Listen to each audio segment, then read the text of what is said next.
I was born in the dark. Molded by it. Welcome to the Yeah No No Yeah podcast.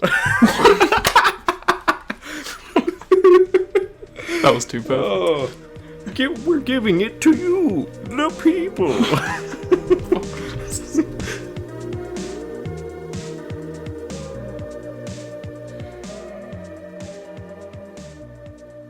What was the last thing you'd watched? I think it was like Texas Chainsaw or something. Oh God. Let me see. I guess we were talking about new watches because I had rewatched a bunch of stuff after that. But all right, do you want to go first? What have you been watching and listening to lately? That was good or not good, I guess. Yeah, I haven't listened to anything since recording the last episode. Oh. Yeah, then the last album I listened to was like a 2 out of 10. I gave it, I think. Ooh. So I didn't like it. I'll just get to watches, I guess. But I watched River's Edge from 1986. That's a good one. Really liked it. You know, I never would have watched that if it wasn't for @Kath Reviews. It's like it's like in her top 5, I think. So like, I was like, okay, I have to check this out. Yeah, she messaged me while I was watching. Yeah. It was really good, yeah. I rewatched Ghost in the Shell and Ghost in the Shell 2 Innocence. I gave them both 5 stars on rewatches. I had the first one at like a 9 out of 10 and then the second one at a 7 out of 10. And then rewatching both of them, I was just like, Jesus, these are perfect. And then I watched The Batman and then Annette and then rewatched The Batman. Annette was weird as fuck. It definitely does feel like a film written by Sparks. I can say that. While watching it, I was like, I don't know if I'm actually enjoying this or not. And then afterwards, like thinking about it more, I was like, that was really fucking good, actually. Jesus. Yeah, it seemed like it split people, like really split people, but yeah. It is one of the fucking weirdest movies ever. Jesus. Well, speaking of weird, I've been, of course, just for some reason on a Lars von Trier high. Like, I've just been fucking watching new stuff. Didn't you stop after, like, what was it? Dancer in the Dark? No. What, did you just keep going? I kept going. I was like, okay, let's see. I'm checking. So after Dancer in the Dark, which fucked me up, that ending, that movie, it still sticks with me. Like, that is anyway, like, I kept rewatching a lot of his, like, I rewatched several of his other movies, including the Nymphomaniac movies, because, to be honest, even the second one, I know we definitely disagree on a lot of stuff there, but I really feel like those are just so amazing together. But I'd like to rewatch them at some point, but yeah, it's just that very ending really pissed me off. Yeah. I can't wait till, like, if we ever have a in-depth discussion about that, like, spoilers and all, like, because I've got just so many different thoughts on it. Like, I can see both sides. But anyway, no, the latest one that I watched from him that was new was Dogville, which was not at all what I expected. Like, it was really weird, not what you'd expect, but I loved it. So I also watched Uncharted. Yeah, you did. Yeah. God, which I would never have went out of my way to watch. I never would have gone to that because, for one, I haven't played any of the games. You know, I'm not like the biggest Tom Holland fan right now, other than Spider-Man. But the only reason I went is because I got in free because Chandra works at the movie theater. She could take people to movies for free, so we went and saw it, and neither of us liked it, but at least it was a free movie, I guess. I didn't have to pay for it. That made me feel a little better, but yeah. You gave it a decent enough rating, though. A 2.5. That's like my average, which feels really low for an average. I kind of feel like a snob because I'm always... I've noticed that I've been a lot more, like, rough on movies the last few years, because I used to be, like, really just accepting of anything. Like, if it had, like, a ton of flaws or whatever, I'd be like, oh, you know, it's not very good, but 7 out of 10. Yeah, true. And then I rewatched Paths of Glory, which was really good. And, I watched Paddington. Fuck yeah. I would die for that bear. I'd take a fucking bullet for that bear. I love him. I think, yeah, we all would. He's so cute. He is. And I can't wait for the second one because apparently it's better than Citizen Kane. Oh, boy. It literally is. Well, they're incomparable. I just... Nah. It's better. I'm just not going to be able to compare them. The only reason they're compared is because Citizen Kane dropped from 100%. I'm pretty sure people are fucking joking. No, yeah, I know. No, a lot of people aren't, but... I think you would like Paddington 2 quite a bit because it does, and, you know, you're going to not like me saying this, but it feels like a Wes Anderson movie, but like not exaggerated as much as he does. Mm-hmm. No, that's fine. Like, You know what I mean? Yeah, exactly. As long as it's not like as exaggerated, because I kind of got that vibe from the first one too, but it wasn't that bad.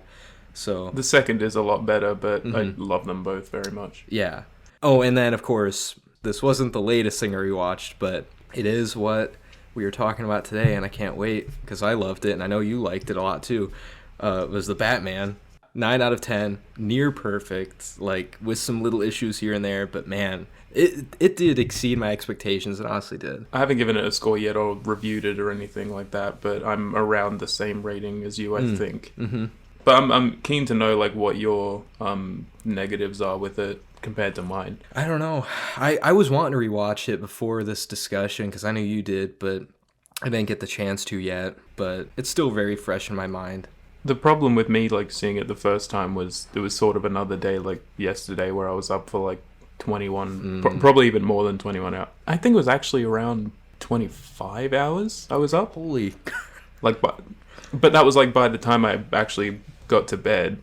So like right before that I was watching a 3-hour movie in a theater, and I'm like, I was struggling toward the end of the Batman, and I was like, fuck man, like I need to rewatch that. So I went and rewatched it today. Well, yesterday now. Yeah, it's a long movie, and I mean, which I think the Batman, I think it earned its length, even though it did kind of drag on a bit towards the end for me. I mean, that was... I definitely think it probably could have been 2 hours 40, but like at the same time, I would have been fine with it being 3 hours if there was just some stuff that wasn't there or was more interesting. Yeah. I guess. I don't know. Yeah, that's true. I mean, I guess if we are talking about, I guess, what we didn't really like first, I mean, the length, but it's not even the fact that, like, see, I wouldn't even take any scenes out of it. Like, there was no scene to where I was like, okay, this is completely pointless, like, take it out. It's just, like, the length of the scenes. Like, you know, the scenes themselves, if they were just shortened up a bit, like, you don't need to take the scenes out, but just shorten them up. You know, I don't know. Sometimes there are moments where like characters move like incredibly slow Yes. too, and I'm like, it takes its time. do we need to? Yeah. Do we need to move that slow? I'm not sure. Exactly. It really takes its time, like, which I'm fine with, but for a 3-hour movie, I don't know. Like The Dark Knight, I mean, for one, it's like inevitable that we're gonna compare these to other Batman movies, but I mean, that one just constantly moves. oh yeah, that one's constantly moving, and that one's like, that one is a bit shorter. It's like 2.5 hours, but there's no pointless scenes in that movie, and they don't. But the thing is, the scenes don't drag on to where like they're just like, okay, you get exactly what you need out of the scene, and it's over. Bam, on to the next scene. Like this one, it's just like, yeah, really, it's a slow burn. It is. It's a slow burn, and I'm fine with it for the most part. But yeah, it's just sometimes I'm just like, you can speed that up a little bit more. Yeah. And, you know, The Dark Knight Rises doesn't really feel like it drags either. No. I don't think. No, I don't think so either. The Dark Knight trilogy was just a lot more, like, fast-paced. But then again, that is because they were a lot more, like, action-focused, I feel like. Like, this one is, you know, this is an investigative... It's more like Detective Batman vibes. Yeah, exactly. Yeah. So I guess it's obviously going to be slow, which I'm fine with. But that is a good thing, I guess, about it. Like, I'm glad we can finally see, like, a detective Batman, you know, in live action, because we really haven't seen that yet. So, I mean, I'm glad we got that. But do you want to talk a bit about the Dark Knight trilogy before we get into more of it? Yeah, sure, we can. Like, how do you feel about them? I mean... where would you rank them? In terms of, like, Batman movies, or, like... just, like, your favorites. Oh, man. Like, how would you rank the three? I mean, well, The Dark Knight, for the longest time, for, like, years upon years, it was my favorite movie of all time. So, you know, and it's... classic film, bro, right there. Yeah, it is, and I'll admit, but whatever. It's amazing. Yeah, I don't know. It is. It just blew me. It still just, like, blows me away every time I watch it, but... Sorry. Yeah, I know, it sounded weird. Sorry, I was, like, waiting for you to add the word away. It's just like, it just blew me. No. But no, it's still... so funny. You know, and I love Batman Begins. I love Dark Knight Rises. Despite all of the flaws in that movie, I do realize it has flaws, but I still love it. It's still 5-star. So, I mean, I don't know. Those movies are just so, like, close to me to where, like, I mean, they're all 5 stars. Same with you, I'm sure. And they're all, like, yeah, they're just They're all perfect to me. I love them all. They're honestly in like, if I was to just group them as a whole as just this one big thing, they're in my top 10, like as that one thing.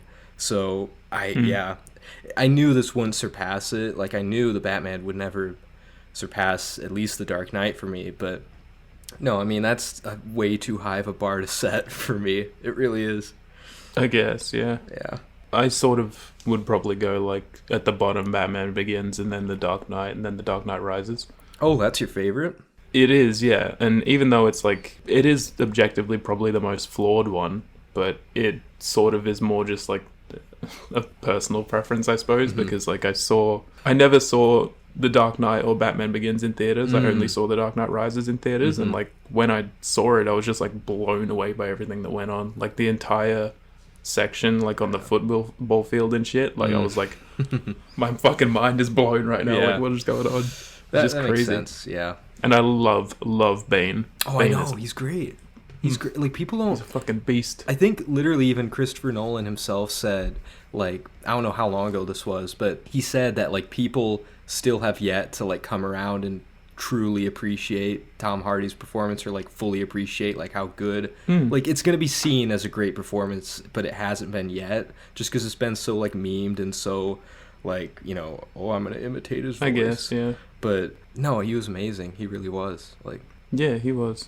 He's just such a cool villain, and he's like, he is. every like physical interaction that he has with Batman is just so like powerful and like thunderous. It is. And it's like he's Fucking crazy. Yeah, and I would almost say he's like a more, to me, like, even though I love the Joker more, I love his performance more, and I just love the character more, I feel like in the Dark Knight movies, Bane is, for me, I thought he was the most intimidating of all the Batman villains he's had to face, because he is like both strong and smart, and like he's, you know, he's not just psychotic. I mean, so he's like the perfect enemy. I don't know, but yeah. He was just wonderful. Yeah, He was. he's so good. I was born in the dark, molded by it. Welcome to the Yeah No No Yeah podcast. That was too perfect. We're giving it to you, the people. I just went to take a drink. Oh man. What about Scarecrow? How do you Oh, I feel about love him? Scarecrow too. I mean, I'm glad they threw him in basically all three of the movies. Like, and that's not. I mean, I just love Cillian Murphy. I would love to see him appear in more. Yeah. But I mean, he probably never will. Oh, obviously. like that, or like the Scarecrow character himself, or that. Like Cillian Murphy as Scarecrow. I wish. Like, I don't feel like he had enough screen time. Yeah, he really did. Because I just really liked him.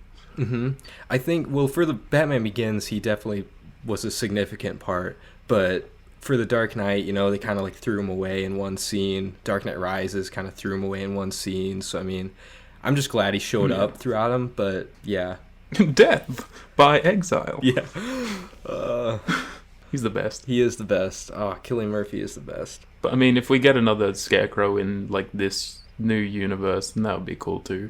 That would be, yeah. I mean, but that's my main thing about, like, as much as I would love to see these villains come back, I know they're not going to be the same actor, and the Dark Knight trilogy is so close to me and so, like, still recent, like, for everybody, that they're going to be compared, like, oh, it's not better than Cillian Murphy's Scarecrow, it's not better than Tom Hardy's Bane or whatever, like... Yeah, it's unavoidable. Yeah, and which is why I would be cool if they... You know, kind of like what they did with this movie, like dig old villains back up, like the Riddler, Penguin, like that we haven't seen in a while, and like try and do them right. And so, I mean, that's why. Yeah, I like that they did that. They didn't try and like, you know, beat to death like the ones that have already been done a ton. Yeah, which is why it'd be cool. Like, I don't know, for the next one, I'd love to see like Mr. Freeze or I don't know, Poison Ivy. I don't know who else you could. There's a lot. I mean, there is a lot. Poison Ivy would be cool. Yeah, That would be. I love Batman the animated series, and like this like sort of brings me to like a little mini rant, I suppose. Sorry to like veer off track, I guess, but I get constantly so frustrated with DC because like especially the DCEU and all that, because like I look at things like Batman the animated series and the comics, and I like read up on different like villains and like how their origins came about, and there's like so much material so fucking much material that they are not using, and I'm like, why are you not using this? There is just so much to do there. Mm-hmm. And like, I'm glad that now it's like finally, you know, DC's starting to get their shit together a little bit. But like, you know, it's just like with the DCEU and like what Zack Snyder fucked it with, I guess. You know, he just like, he fucking ruined it, man. I mean, he really did. He definitely did some wrong things. I think Man of Steel was the one good thing he did for the DCEU, but I don't know. I haven't seen the Snyder Cut yet, so I don't know, like, you know, what he does for that stuff. But again, like, those are just, you know, a bunch of heroes that are just so, like, generic and surface level, and, like, we know all about them as it is. And it's like, you know, you have, like, a ton of characters in the background that aren't being used, and I'm like, man, I don't get why people aren't using this. Exactly. Because there's just so much opportunity there. Yeah. I just want to write a script for DC. That's all I want to do. Yeah.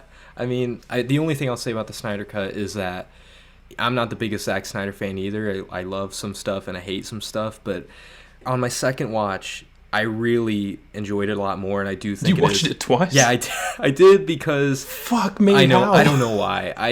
I think I was in a bad mood when I watched it first, so that definitely like painted my expectations. But like, you know, everyone was loving it, and I was like, not that I need to agree with everybody, but I was like, okay, am I missing anything? So I rewatched it, and it did, honestly, for some reason, it worked for me. I don't know why, but so it is a lot better than the Whedon cut. It is a lot better, but not that that's saying much. But yeah, that movie's awful. It's bad, but it's probably my least favorite thing in DC. Oh. Like, at least the Suicide Squad. I mean, not the Suicide Squad. Suicide Squad is like, that's like guilty pleasure, funny fun. bad. Yeah, exactly. Sometimes. Yeah, that one's like just bad. But Justice crazy League is fun. miserable. It is. It's so goofy. Like, and I guess you know, I even had like a conversation with a coworker about this, kind of what you said. Like, why aren't they using, like, there's so much source material, all these different characters that they're not using. And I was like what you were saying. I was like, why aren't they doing this? And I mean, my coworker brought up a point, like, you know, because from a business standpoint, you know, your average viewer, they know the Joker, they know, you know, Batman, they know these like really iconic characters, so that's what they're going to keep recycling because that's what people want to see, I guess. But like, because a lot of people don't know, I don't know, what's an obscure character, like the Jazz Man. Yeah, a lot of There's people like this... don't know or probably care about the Jazz Man, even though it'll be cool to see these weird characters brought to the big screen. But yeah, no, I'm on your side. I wish they would do it, but there's still enough of an opportunity to... Well, I mean, that's the thing. Like, you could make sequels to this Batman, but have, like, those obscure villains in there. Like, people are going to go and watch the Batman because it's Batman. Exactly. So you can still do that. It's just... Yeah, they don't have to be, like, the main focus. Like, they could be, like, side villains or side subplots, whatever. I mean, no, that would be cool. Even so, like, you can make the fucking Jazz Man or whatever the main villain of the new Batman movie or whatever, but people are still gonna go see it because it's Batman. Exactly, like, it's Batman, and especially after how good the first one was and how much everyone loved the first one. Yeah. I mean, they're going to see the second one regardless. So, yeah. Actually, when I saw it yesterday, 3 people walked out halfway through. Really? Yeah. I guess they didn't like it. I guess. That's weird. They're probably like, this is boring, this is too slow, it's too slow. Yeah. He's too emo for Batman. I don't know. Not my Bruce Wayne. It is. I mean, it's not my Bruce Wayne either, but I still enjoyed it. Like, I mean, I thought it was an interesting take, I guess. That's definitely a discussion to have. I think, like, how do we feel about the Batman here, and how do we feel about Bruce Wayne here? Yeah, that's the thing, is that, like, because they're totally separate characters, like, even though they're the same person. But for me, I mean, I'll always love Christian Bale's Bruce Wayne the best, just because he has the most, like, heart, he has the most personality, charisma, everything. Yeah, he's kind of like, you know, Robert Downey Jr.'s Tony Stark. I mean, that's like the vibe it gives off when he's Bruce Wayne, and it's just like fun to watch. But at the same time, there is that emotion to it, because he's obviously playing up this, like, kind of cocky persona. It's not really him, but... And especially in The Dark Knight Rises, when he's, like, you know, he's lost, what's her name, fucking Rachel. Yeah, Rachel. Yeah. And like Alfred leaves him and shit, and it's like Jesus, like I know he gets thrown into a fucking pit. It's like, damn, his back's broken and everything. I'm feeling for this guy. Yeah, he hit like the ultimate low point, and then he, you know, like the title says, rises. It's fucking awesome. Yeah. But yeah, so I mean, that's definitely my Bruce Wayne. He's the best Bruce Wayne, I think. But I so do definitely think that I can grow to love Robert Pattinson's a lot more in the future. You know, yeah. It's just he wasn't seen all that much as Bruce Wayne in this film. Mm-hmm. Yeah, that's what I hope I do hope they show more of Bruce in this next one. Like, yeah. As much as I like seeing him as Batman, and that's the thing is that, you know, okay, if I was to think not only, you know, quote unquote objectively, but like, okay, what is like the most accurate or the best overall Batman portrayal? Like, yeah, I mean, I don't know. It could be this one. It totally could be. I'd have to rewatch it, but like, honestly, I'm straight up. I think this is the best Batman. Mm-hmm. Yes. Yeah. For me, at least. No, I honestly might feel that same way too, because as much as I love Batman and the Dark Knight trilogy as well, you know, and as much fun as it is to impersonate his voice, like, I'm not wearing hockey pads. Oh God, see, I should not. You'll be in a padded cell forever. What's another one? I got to do one more. Oh my God, it's so much fun. No, I just love the Bane one. No, yeah, the Bane Bane's one's the fun. best. The Batman one honestly hurts my voice whenever I do it. But so as much fun as that Batman is, man, the fighting, that's my main issue with the Dark Knight trilogy, is that a lot of the hand-to-hand combat is pretty stiff. Yeah. You know, it's really stiff and like, Yeah, it can be. Man, the fighting in this new one, like, it's like the freaking Arkham games. It's so damn fluent. It's so like, That's what I was gonna say. Yeah. Yeah, it's like, it feels like that, especially like the first sequence with those like thugs and shit. Like, awesome. I was like, they look like they're out of Arkham Yeah, like City, like the game. Yeah. I was like, fuck, man, this is perfect. It really was. It's got the look down. It really has the look down. Mm-hmm. He's got the look down. He has, like, you know, the look, the fighting, the voice is fine. I mean, it's not like overdone. The costume, totally. Like, yeah, I can't think of anything bad about it. Even like the Batmobile, which a lot of people kind of hate on. Oh, the Batmobile slaps. Yeah, no, I thought it was cool. Like, you know, as like because this is only it. Bruce Wayne in 2 years in, so it's not going to be like a tank. It's not going to be like the Dark Knight Batmobile. But literally the only thing about like this Batman that I didn't like, that I was like, ugh, like, why that didn't look right, was the one scene to where he's gliding off that building, and instead of using his cape, I knew you were gonna say that. You did, yeah. I knew you were gonna fucking say that. Yeah, and I understand. It's the same with me, honestly. Yeah, because I just didn't like that weird flying squirrel wingsuit thing he brought out, inflatable wingsuit. I was like, what is... Oh no, I'm fine with the suit. It's just the shots that they did. Oh, the shot was kind of weird. Yeah, it was shot weird, and like, it was goofy. It was. You could tell it was just like him dangling in front of a green screen or something. It looked kind of cheesy for like, every shot in the movie was fucking amazing. It was shot perfectly, and then in that scene, it was just like, what the hell? What is this? But no, I mean, I can move past it though, because literally everything else looks amazing. Exactly. Yeah. Not a shot feels out of place. And they fucking nailed what Gotham City would be like in like this day and age.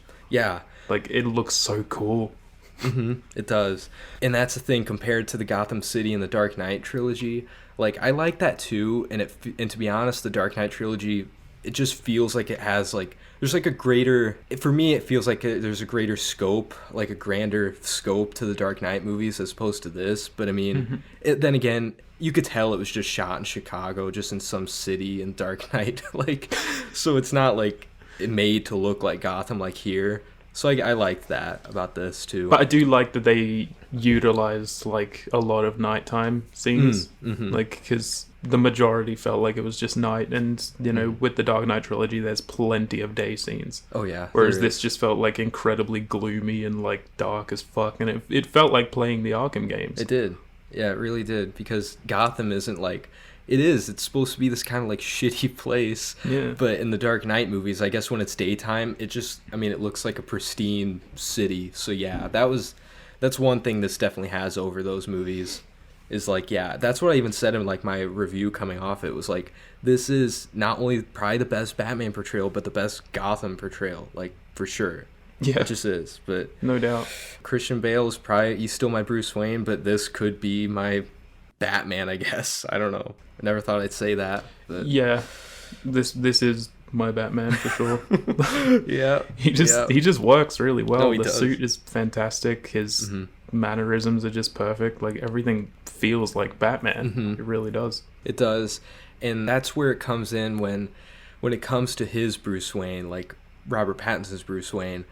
For me, it did, not only because we barely saw any of him, but like it did feel pretty just basic. Like, I mean, there's not much like in Batman Begins, Christian Bale's Bruce Wayne changes so drastically. Like he evolves as a person, like from beginning to end. Yeah. There was like really no evolution I felt here with Bruce Wayne.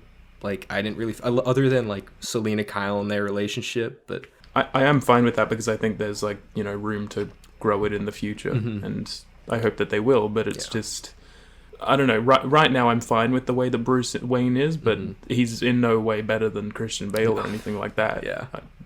Yeah, I'm sure he'll get better. But I'm just fine with how he is. Yeah, me too. I think he, he looks cool and stuff, like, when he's out of his suit. Like, he's Robert Pattinson. He looks fucking sexy as fuck. But, he's just... Yeah. It's just, I would like more development there as it goes on. Yeah, me too. I suppose. Yeah, definitely. Actually, one thing I wanted to touch on just quickly was, like...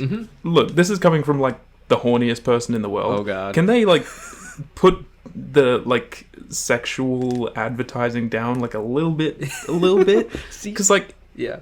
I just kept seeing, like, these pictures of, like, Robert Pattinson and Zoe Kravitz, like, just staring into each other's eyes, like... Jeez. Like, giving each other fuck me eyes and shit like that. And then the last straw for me was just seeing her, like, drinking milk out of a bowl, and I was like, okay, come on now. Like, it's just... Yeah. Chill. Like, fucking chill, alright? Well... Bonk, go to horny jail, Yeah.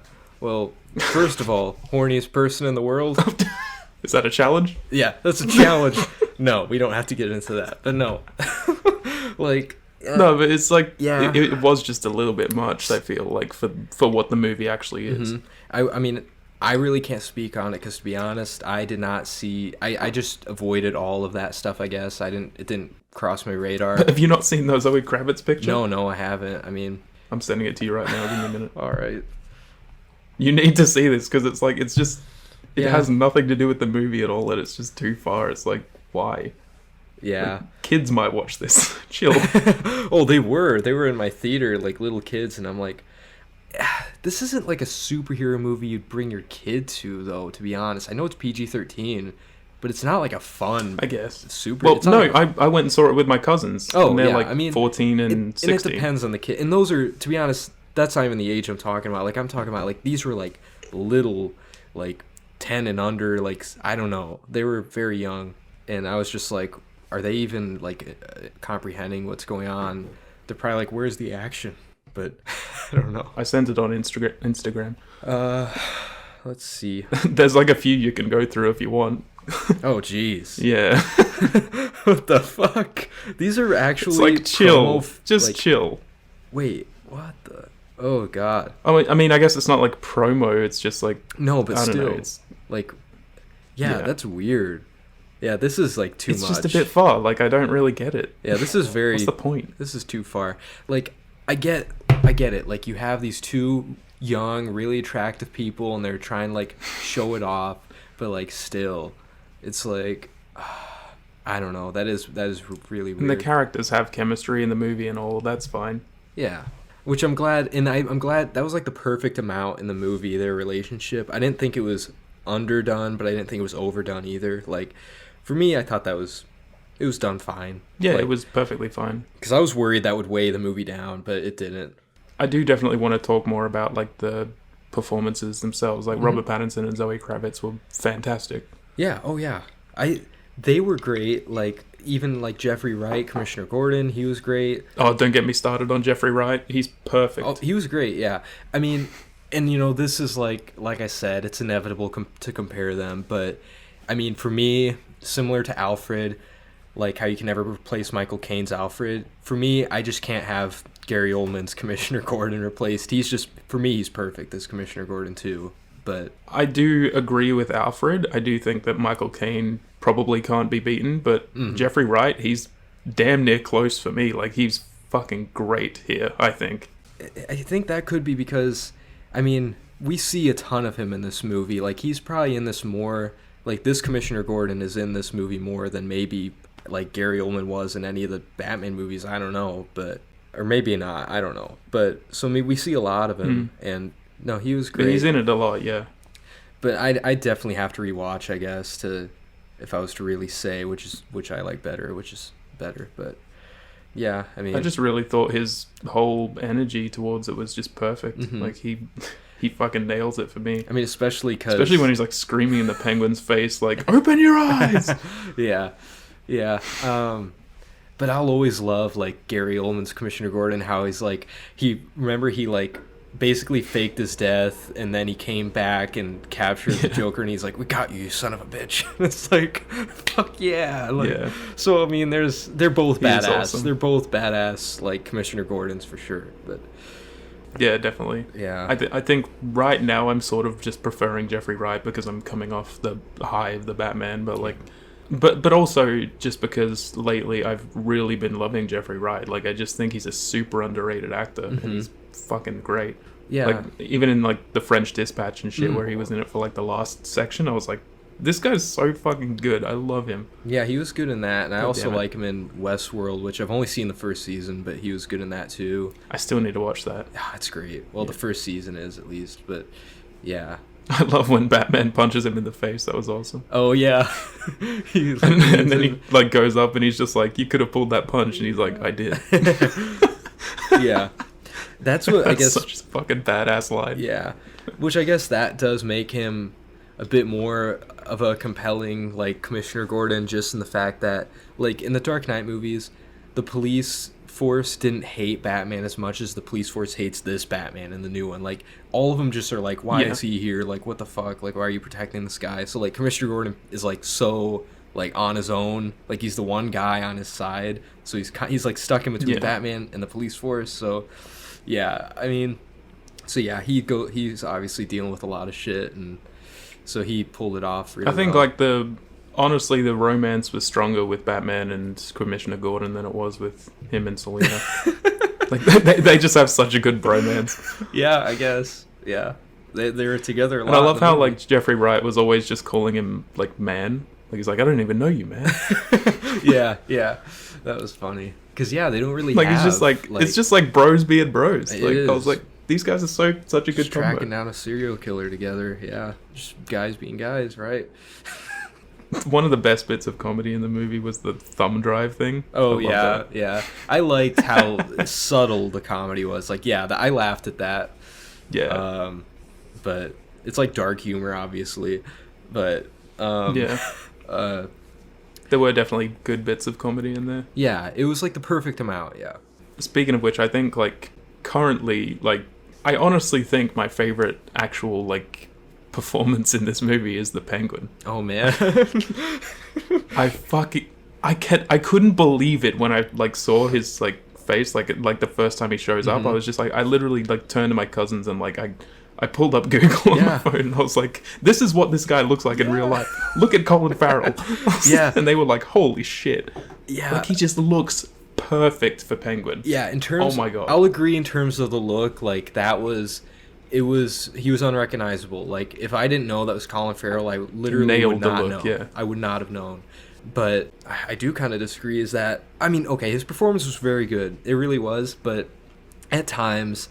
And this same goes for the Riddler. This is one of my other only negatives of the movie, is that at times, both the Riddler and the Penguin, I thought their performances were great, but at times, man, it just got a bit too much, like, just a bit too yelling and trying to be crazy and just going a bit over the top for the tone of the movie. I can agree with the Riddler, but I can't agree with Penguin. Yeah, I mean, maybe it was just his accent. I think it was just his accent for me. It felt like...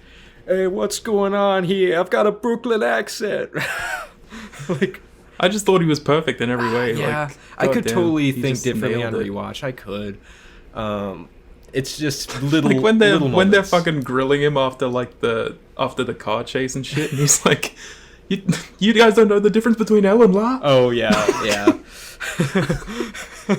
But no, that's and then they leave him in like handcuffs and shit, and he's like waddling around like an actual penguin, and I'm like, fuck, this is great. Yeah. Oh, and another thing, and this is the real like nerd in me. This is the really nitpicky stuff. But like, the penguin, he should have been much shorter than he was. I feel like they didn't really try and make him look shorter because he was. The penguin's a short character, very short, and like that's why Danny DeVito's worked so much. But I guess like I haven't seen the movie. Yeah, I haven't actually seen the movie that Danny DeVito's in. I've seen the first. I've seen the first Batman Michael Keaton one with the Joker, but yeah, I mean like you can't exactly make Colin Farrell 4'11" or whatever the fuck. I mean, I guess not. Even though like in Lord of the Rings, they somehow made everybody look like hobbits. I don't know how, but that's a good point, I guess. but then again, this movie seemed like it wanted to go with like as much practical work as it could, and that's why I admire it a lot. So yeah, like I said, I mean that's barely even an issue but I just really think like the look is absolutely perfect with Colin, and like I loved every scene with him. But then again, like we said, so we can at least agree that when it comes to the Riddler, at least I loved every like subtle moment with the Riddler, like when he was being quiet and creepy and shit, like that was good. But man, like the first time you see him, I was like, this is fucking awesome. Like when he's in that, this isn't spoiling anything because it's one of the first scenes. It is like the first scene, but when he is in like that guy's house or apartment or whatever, and he's just standing in the shadows, just staring, like, yeah, he's great. Paul Dano is like, he can play any. Like, I'm sure you've seen Prisoners. I mean, I know, right? I mean... Yeah. Like, it's basically... That's what I wish his character was like throughout the entirety of this. Like, obviously smarter than his character in Prisoners, but the same tone, the same level of subtlety. Like, Yeah, I can agree with that. But... I mean, we'll talk more about that with, like, spoilers later on, but I just want to talk about some other stuff before we get to spoilers. I have to say, like, during like the first like 10 minutes or something like that, I was like honestly blown away by like that entire, I guess, montage sequence of the city where like the music, it just kept like ramping up and doing that whole like thing. Like, I was like, oh my god, the fucking score is incredible. It is. Like when he's just like going on about like, how he's hiding in the shadows and shit, and we just see these guys like staring into shadows and this fucking terrifying music in the background. I'm like, oh my god, this is perfect. And that this is actually perfect. It really was done perfectly, and like that actually, I'll just bring this up just because it literally is asking about that sequence. But Atomic Ant Reviews asked thoughts on the opening Criminals Afraid of the Dark montage. Yeah, it was fucking awesome. Like, it was, that's like, they really emphasize like how creepy and dark Gotham is. Just the whole like look and sound to it was amazing. Yeah, it was. I mean, just, and like, any movie that has, it's a dark movie and it has a character going on about the city and how fucked up it is. You know where I'm going with this. Fucking Taxi Driver. I was getting Taxi Driver vibes. I was like, someday real rain is gonna come and wash away the scum on the streets. Yeah.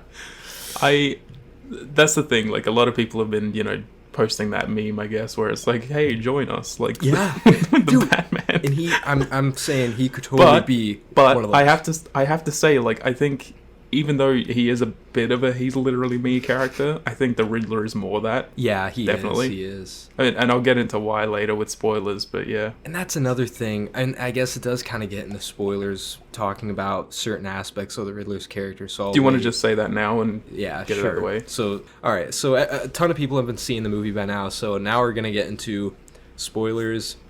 So, no, I could see how the Riddler character would be a lot more of a he's literally me because, and I don't know, I still don't know how I feel about this, but he's like a fucking Reddit incel, this guy. He is literally a Redditor. Yes. He is a Redditor. He's a Redditor incel, like that's what he is. And like, I was even like watching the movie and I'm like tired as all fuck. Like I said, I was up for like 24 hours at that point and I'm like, this guy's a fucking Redditor. Yeah. Straight up. He is. Jesus.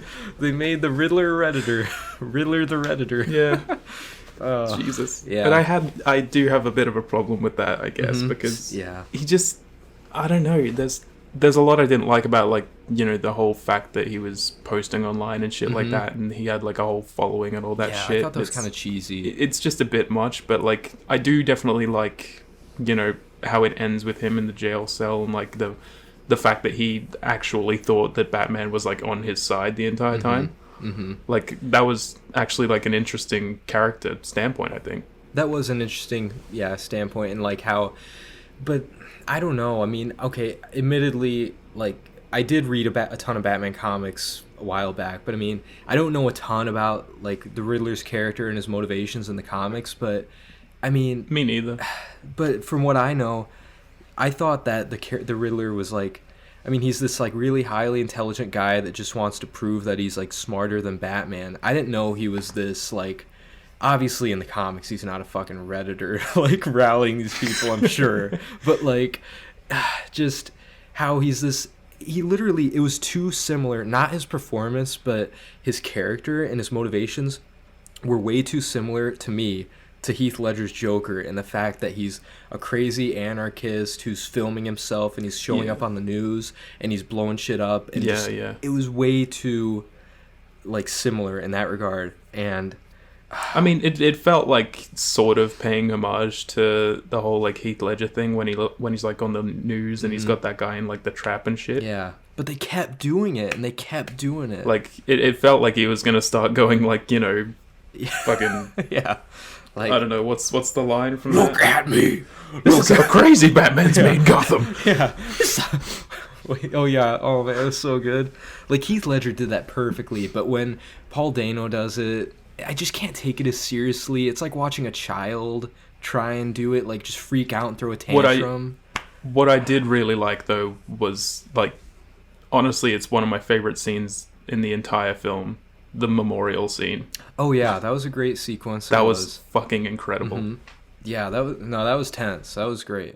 I have to say, like, huge props to Peter Sarsgaard. His performance was fantastic. Oh, yeah. Like, he's not in it all that much, but like, he was just awesome. Like, yeah, he was. He really nails like that whole like pathetic vibe. Like, he's just just like super pathetic and like terrified the entire time. Yeah. It's like, damn. Yeah. But like that whole sequence where he's like calling him on the phone and yelling at him and shit. It's like in the memorial scene, I was like, fuck, like this is so tense. Yeah, and I like the fact that Batman couldn't save him, like just adding on to like the stakes and shit. Like, okay, he didn't defuse the bomb and save the guy. No, he fucking blew up, and like it was so I thought that was cool. And I love like just the music in the background and like the Riddler like screaming and laughing in the background and shit, like while he's like stressing in the last 5 seconds, and he's like 3, 2, 1. It's like, Jesus. Yeah, that was great. Speaking of music, so good. I just totally forgot. Part of it was earlier on in the movie, but I just love how they used that, and everyone's probably listening to it, but that fucking Nirvana song was so, like, when Bruce is riding through the city on his bike. It's amazing, It's just, and the shot of his motorbike, like, the POV perspective of his bike going down the city with that song was, I literally got chills. I was like, this is so well fucking made. Like, I just couldn't believe it. Yeah, just the visuals with so many scenes, you're just like, holy shit. Like I mean, the audio visual element, it's like really perfect. Yeah, that was... But I keep seeing this fucking meme where it's just like, babe, no, you're not Batman. Yeah, he's listening in the way. Yeah, I saw that too. Yeah, that was great.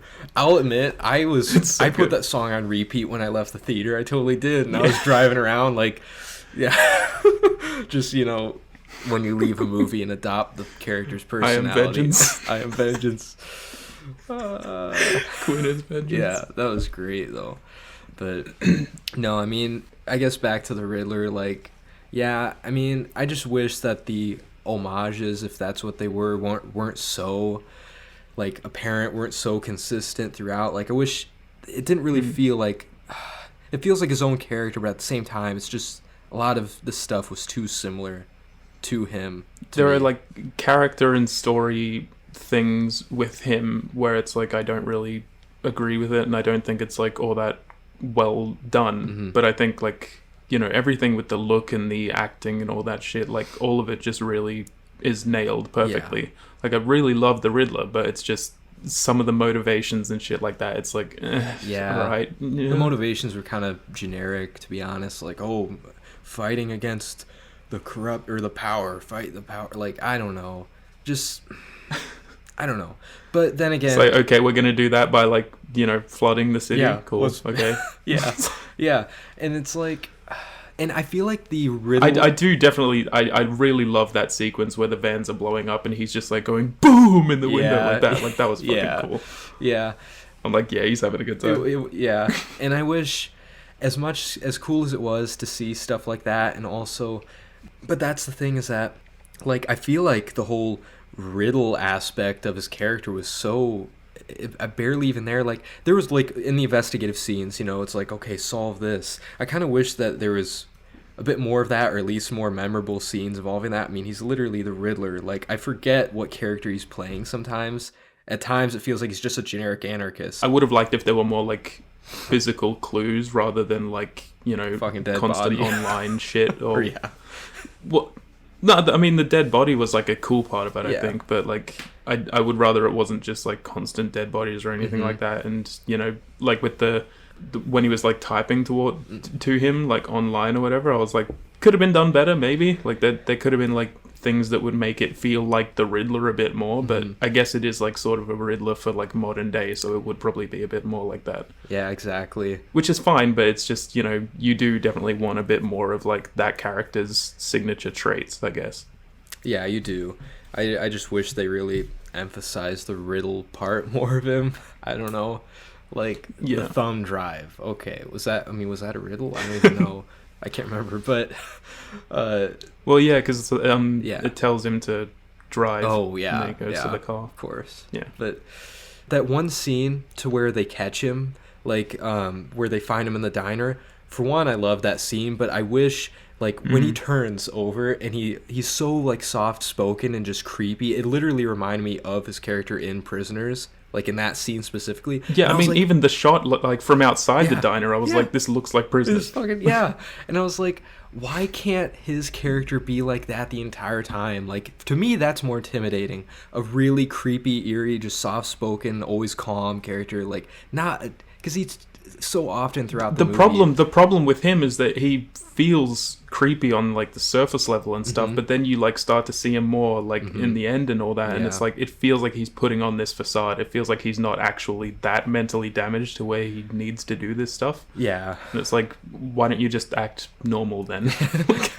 Yeah, I don't know. exactly. I mean, well, because he definitely is still psychotic. He still has some type of psychosis. Yeah. I mean, and at any point, and I guess this does kind of tie into, I think the actual Riddler character is supposed to be similar to this, to where anytime things aren't going according to his plan or Batman solves something, like, it's like he turns into a child. He throws a tantrum and he starts yelling and just like loses his shit. So I get it. I mean, I guess, like literally in the prison cell at the end, that's where it got to be a bit too much to me, where he's like crying and whining, and it was like too much. It's like he was making whale noises, like It's a bit much on like the I don't know, it is a bit much, but it also it feels sort of warranted to me. Like I don't have like a huge problem with it or anything, but it is like, I don't know, it felt like it could be a bit much every now and then. But Yeah. I did like when he started just going like Ave Maria. yeah, I was a bit While Batman's like banging on the glass, so I was like, okay, this is cool. yeah. Fuck yeah. Yeah, I was a bit mixed Like, on that part. But Part of me like again, that sort of comes down to me just like really loving the audiovisual element. Yeah. Like I love everything that like just the look, like everything is just nailed perfectly. But it's like It really is. Then you look beyond it, and it's like, do I actually like what's going on here? Exactly. Or does it just look and sound good? Or is like what else, Yeah. So yeah, that's why I am looking forward to rewatching it, because I don't know, maybe The it will rewatch be- definitely like helped me with some things. I do like it more now. Like I was sort of feeling like an 8 out of 10 on first watch, and then 9 out of 10 on rewatch, sort of. Yeah. I don't know if it could go up to a 10 for me, but that's the thing. I mean, my issues are so few. I mean, so I don't know, but like, I don't think it could ever go to a 10 for me, because I do definitely have issues with it, but it's like Yeah. It's closer to a 10 than it is an 8. Like it's a really strong 9. Yeah, because that's the thing. Like, it really was literally just some moments with the Riddler, and literally just the length of some scenes. I mean, that's it. Otherwise, it was so hard to pick the movie apart because, like, I loved everything I was seeing. But I think, like, one of my main issues, it's purely because this feels like it's supposed to be, like, just a standalone Batman movie and not something that sets things up or, like, something that's connected to anything else. I really just didn't feel the need for there to be that scene with the Joker. Oh, yeah. Thank you for reminding me because, fuck, that was also... I don't know how I could forget that because that... I'm excited for Barry Keoghan to play the Joker, don't get me wrong, like, in a future film, but do they need a scene teasing it? No. Do they always need to have this, like, hype generator thing? It's like, just have the movie, do the other one later. Exactly. Like, that was my... Especially for a 3-hour movie, it's like, we don't need that. Exactly. And to be honest, that is probably my biggest issue with the movie, even more than some of the Riddler moments and the length at times. It was that scene because... And even for more reasons than you, though, because I'll be honest, I like Barry Keoghan in some things. I think he's a good actor. I'm not denying that, but I just do not see him as the Joker. I just really don't. And I know we haven't seen it yet. I mean, I'm going to wait before I can say anything, because there's only that short scene. Yeah. So. And I'm not going to jump the gun and, you know, like how everybody did with Heath Ledger when that was announced. Everyone hated it, and look what we got. But, I mean, like, but then again...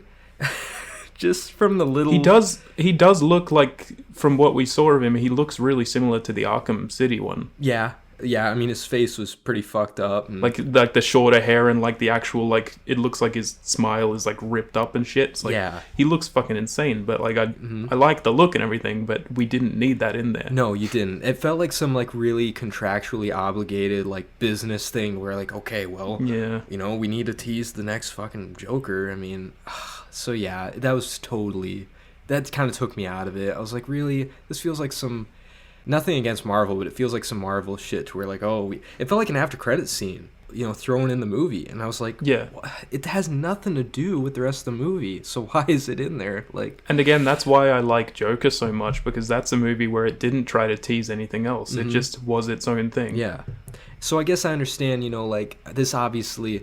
By the end, it's obviously setting up for the next movie just by, like, saying, like, the city's flooded and, like, we have to do this. Like, I don't know. Whatever he was saying at the end. Yeah. But, so, I mean, you know, it's obvious there's going to be a next one. But, yeah, you don't need to tease that. Like, people are still going to go see it. I mean... And at this point... Yeah, I don't see why they have to do that. Why can't they just have another movie later on? You don't need to tease everything. No, you don't.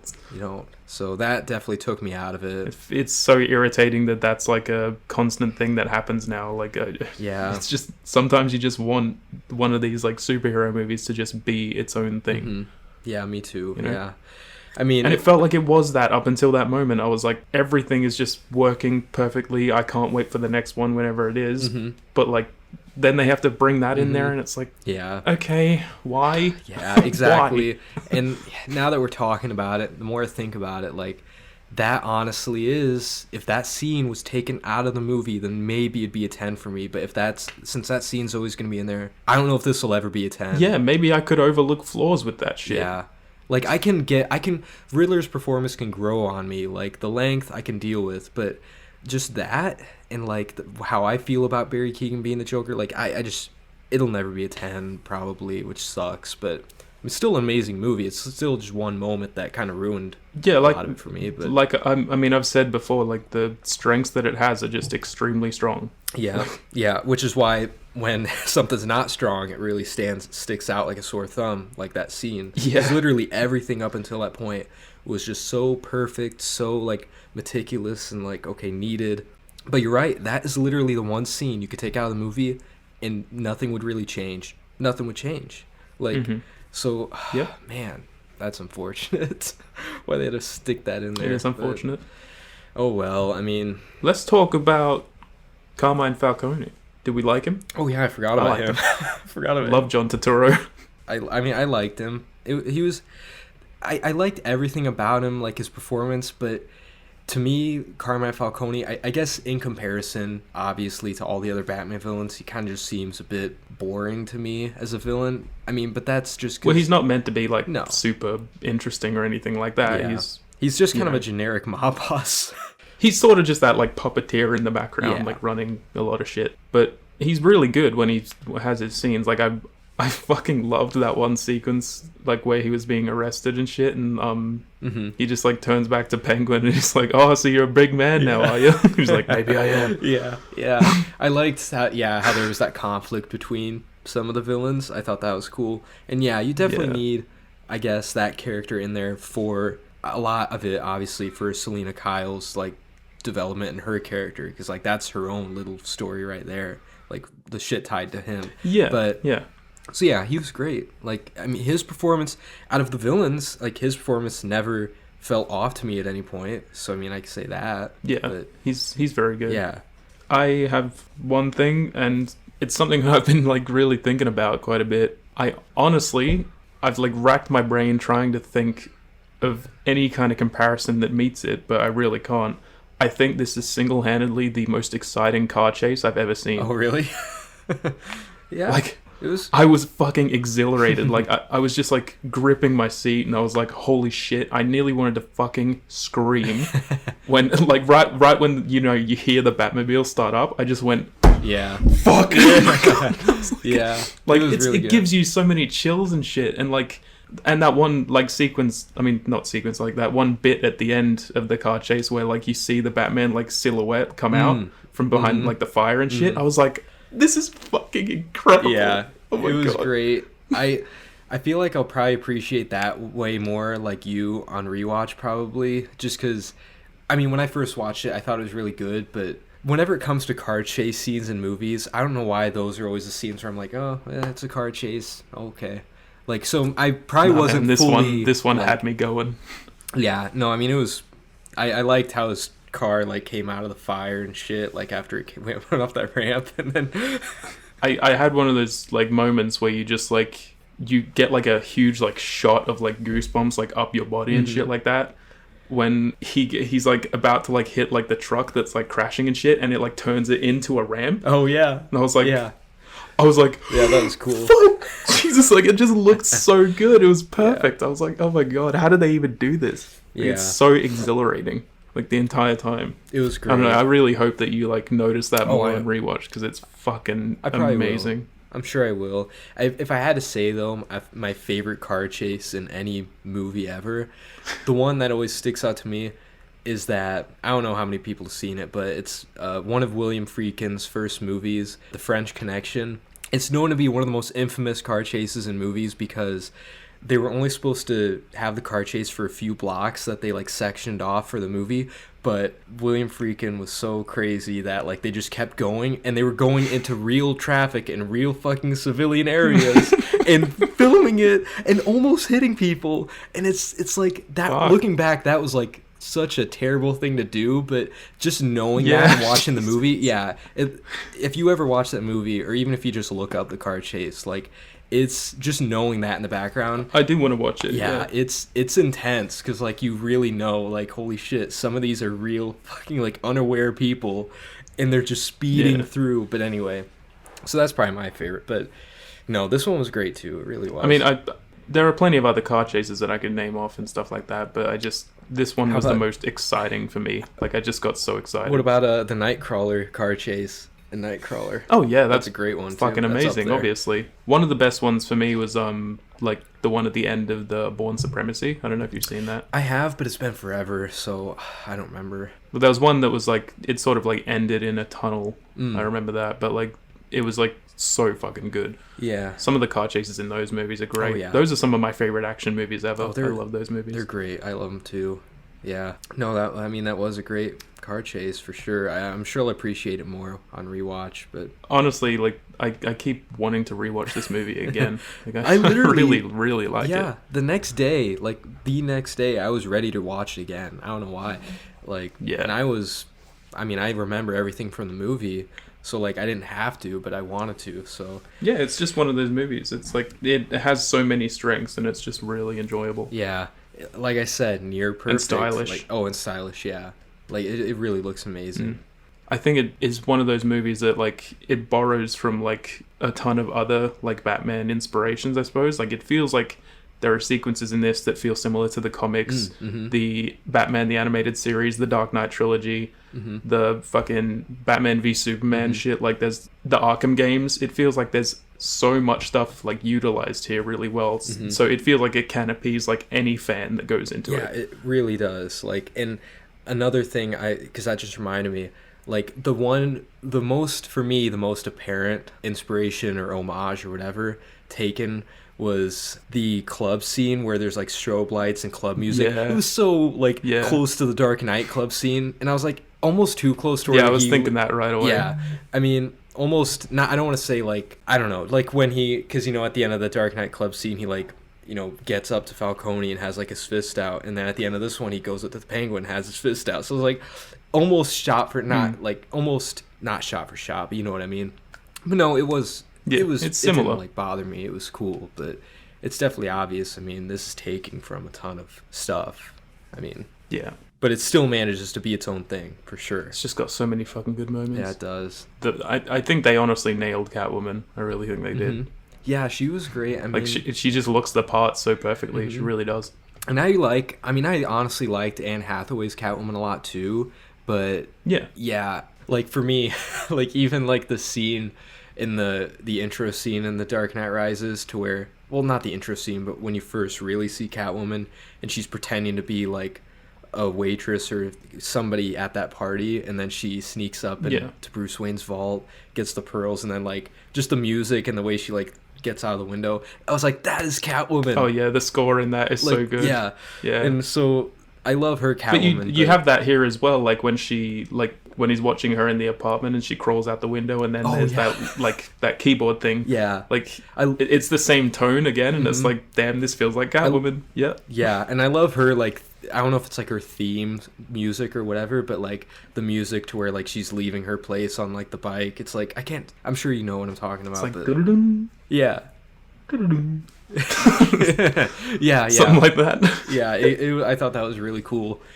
I'm surprised at like how well she was done, because I didn't know. I mean, I was skeptical about a lot of things with this movie, but they nailed, almost everything. Right. I still do hate those people that rated it fucking 10 out of 10 before seeing it. That's just so annoying. Yeah. Fuck you if you're one of those people. You're an idiot. Damn. I'm calling you out. Oh. Well, it's just stupid. It's so fucking stupid. No, it is. And like I've said, I'm just guilty watch the of movie. Doing that with Home Alone. We don't have to talk about that. Not the original. You did it once. I did it once, and it was fine. 1.5 stars, and that was because it was an attack on my childhood. But so I would never, despite however hyped I am for a movie, I would never like just rate it 5 stars just because I'm excited for it. Like, yeah. I don't see the point in that, but it's so stupid. Whatever. Like, at least they weren't wrong. At least it was a good movie. But like I said in that last episode, like, if it came out and it was bad, then I would be embarrassed if I was this hyped and gave a movie 5 stars and all of a sudden it's bad. How would you even explain it? In some ways, I wish it was a bad movie just so I could like laugh at those people. Yeah, that would be, but no, I'm really glad it came out as good as it did. Like I said, it literally exceeded my expectations. Like, it somehow did. Robert Pattinson is an amazing Batman. Yeah. Like, I didn't expect to like him quite as much, but he nailed it. Oh, he did. Yeah.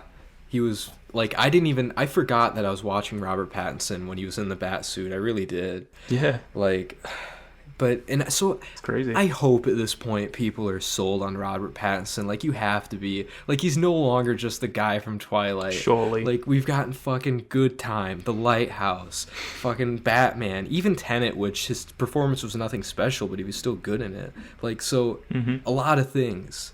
Like, he hasn't given a terrible performance like since Twilight, basically. But yeah.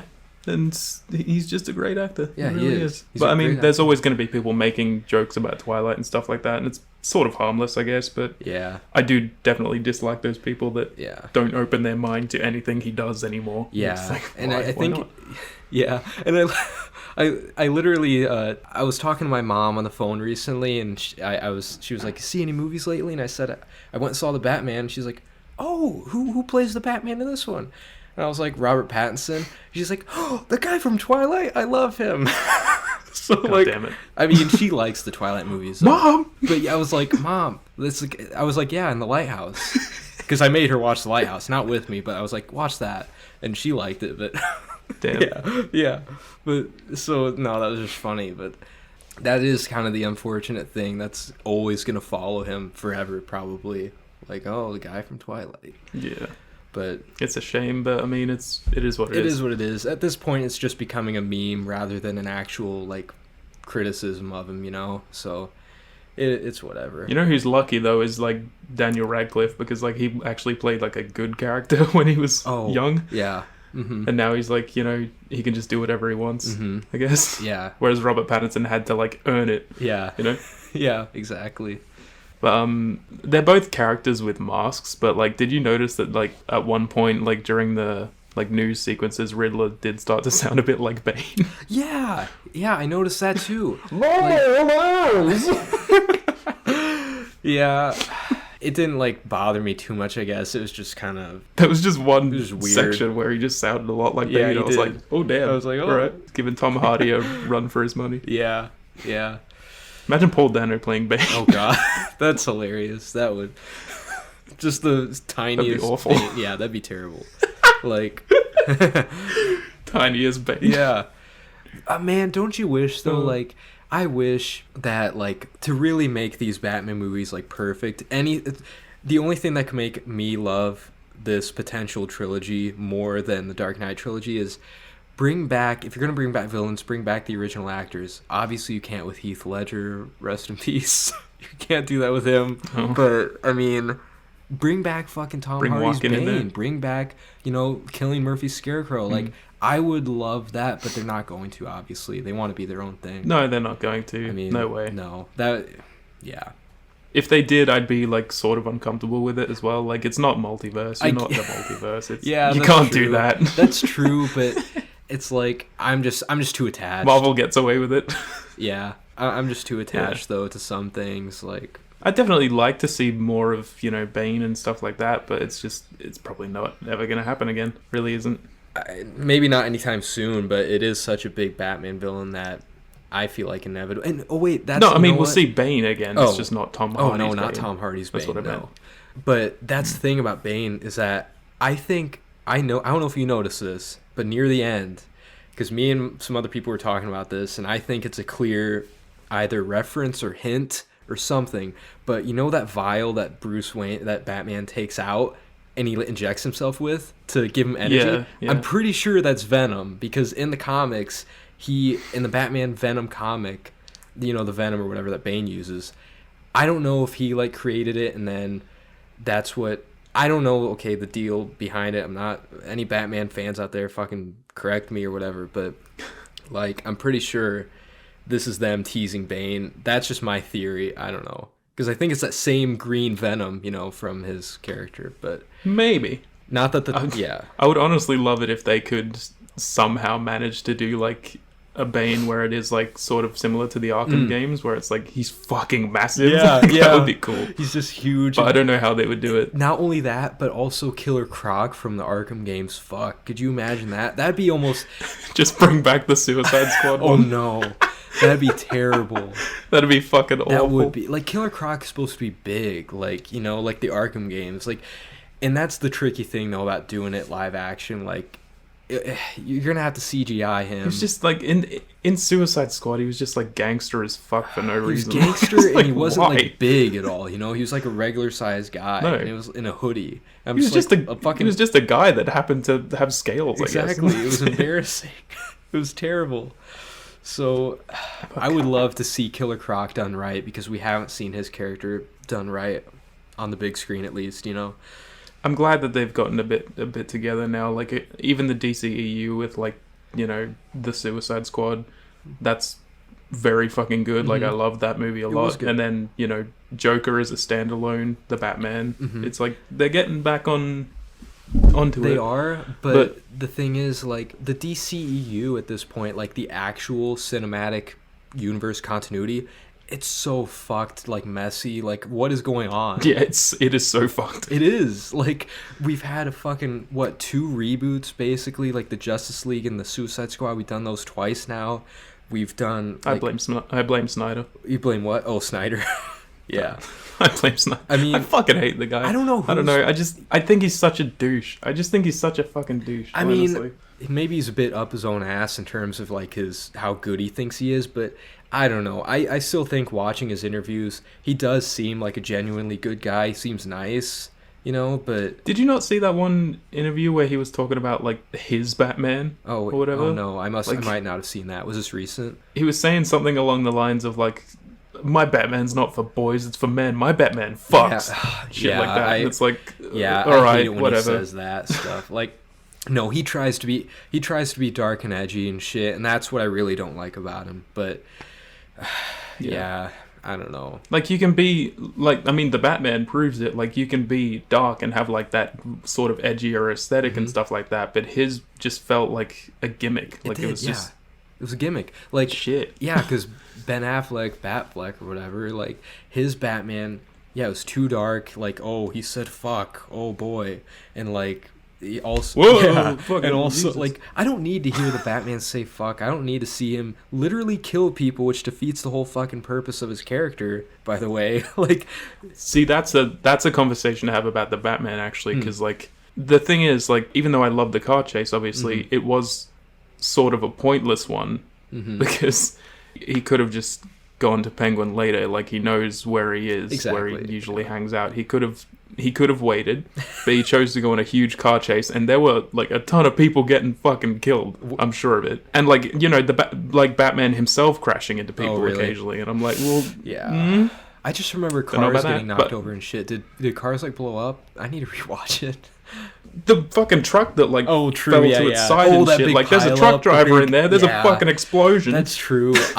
My only defense for this Batman, as opposed to Batfleck, if he killed people, would be, for one, maybe you could blame those people getting killed on the Penguin. Maybe the Penguin caused a lot of that shit, and the Batman couldn't really save him or do it. Like, he didn't mean for people to get killed. Also, this is Batman. Like, this Batman is him only 2 years in his early stages. He's still he's still not perfect, He's still, who knows? And I like that, and I'm fine with that. Oh, yeah, I like that too.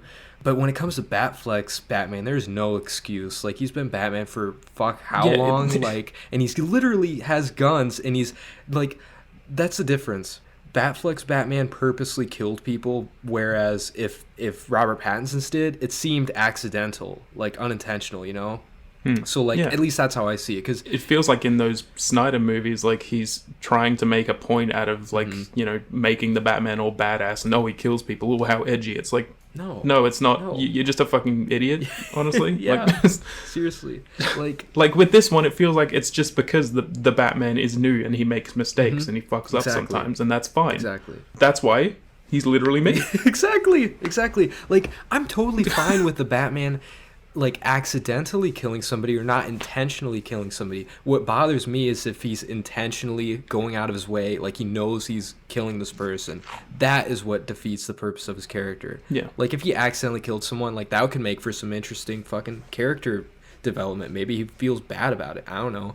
But all I remember I did like that one bit where they go into the, like, abandoned, like, orphanage or whatever it was, and like, he's going into the room and Batman's like, no guns, and then Jeffrey Wright's like, yeah, that's your thing, man. Yeah, oh yeah, see, yeah.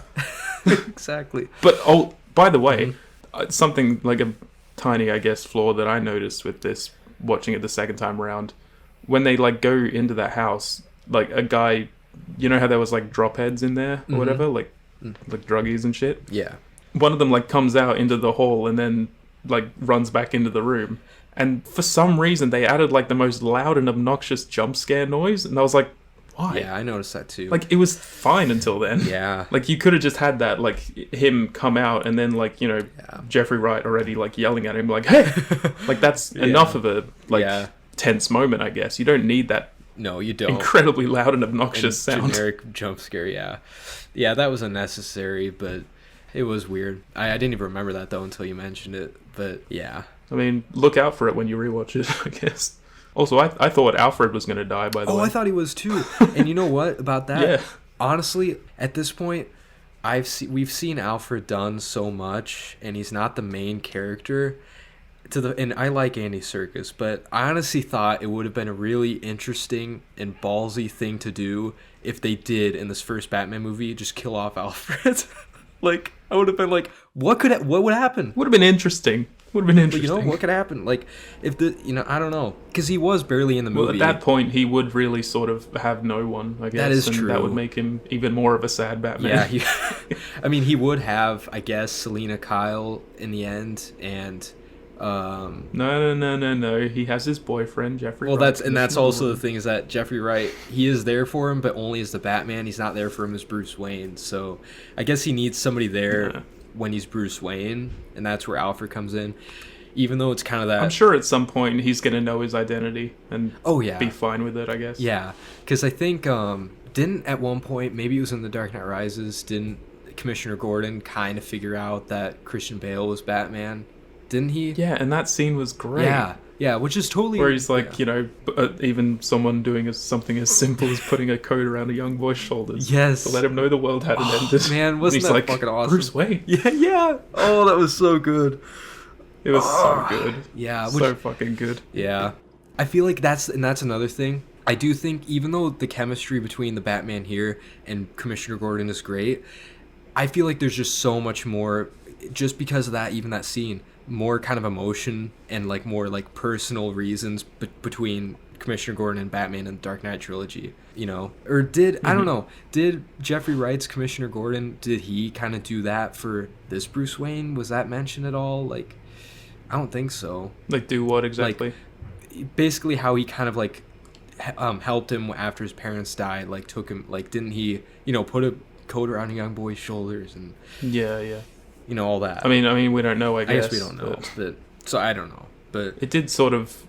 It felt like he was. At the end, Riddler didn't know that he was Bruce Wayne, did he?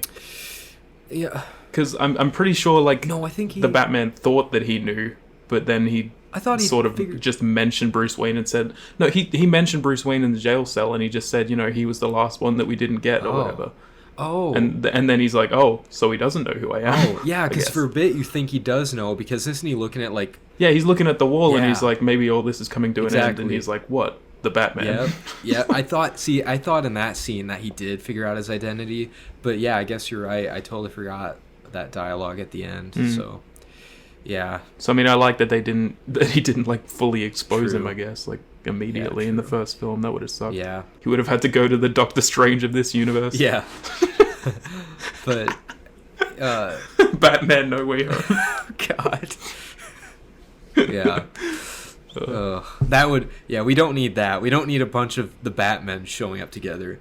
Like, all the Spider-Men showing up together, that's fun. All the Batman together, what would... No, but, I mean... That would mean we would get more Bane. Yeah. We would get more Tom Hardy true. Bane. We would. Can't bring Heath Ledger's Joker back, I guess. That's the thing. That's the sad thing, yeah.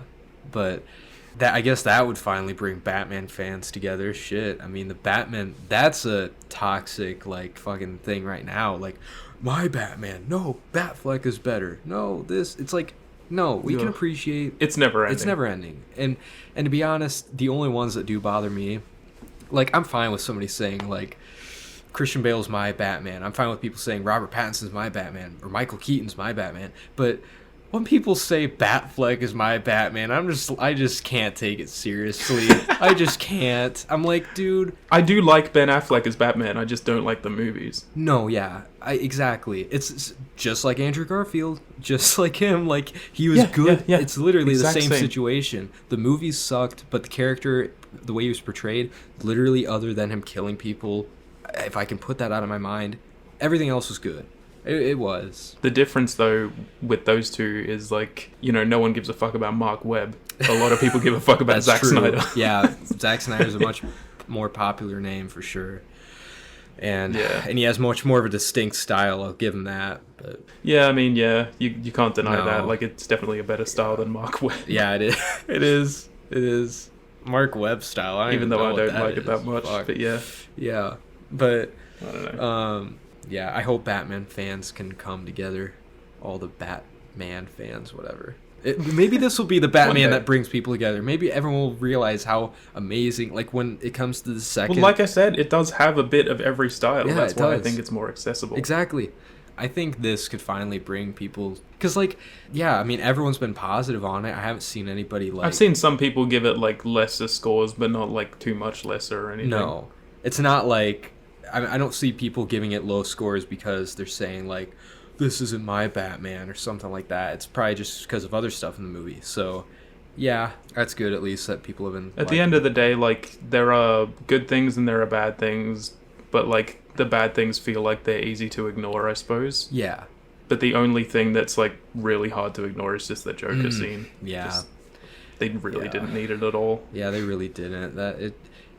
God, it could have been a perfect movie. It really could have. Yeah. If it wasn't for that.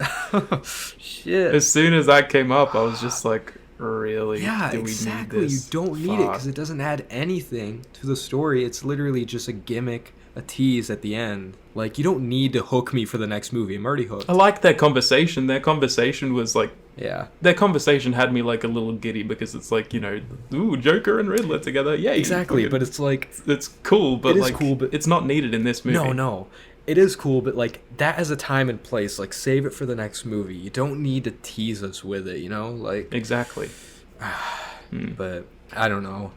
Alright, well, now we reached out to you guys on Instagram to send in questions. And I told you we were talking about the Batman, so we got a lot of Batman-related questions. So I will go through mine first, and let's see. Okay, well, this first one's not really a question, but it's from @BrianLovesFilm, and he said, Colin Farrell, all I gotta say. Yeah, he was great. He was great. Yeah, I'll agree. I'll certainly agree. Yeah. Wise guy. Yeah. All right, next one is from @FilmForager. Chandra said, who would win in a fight?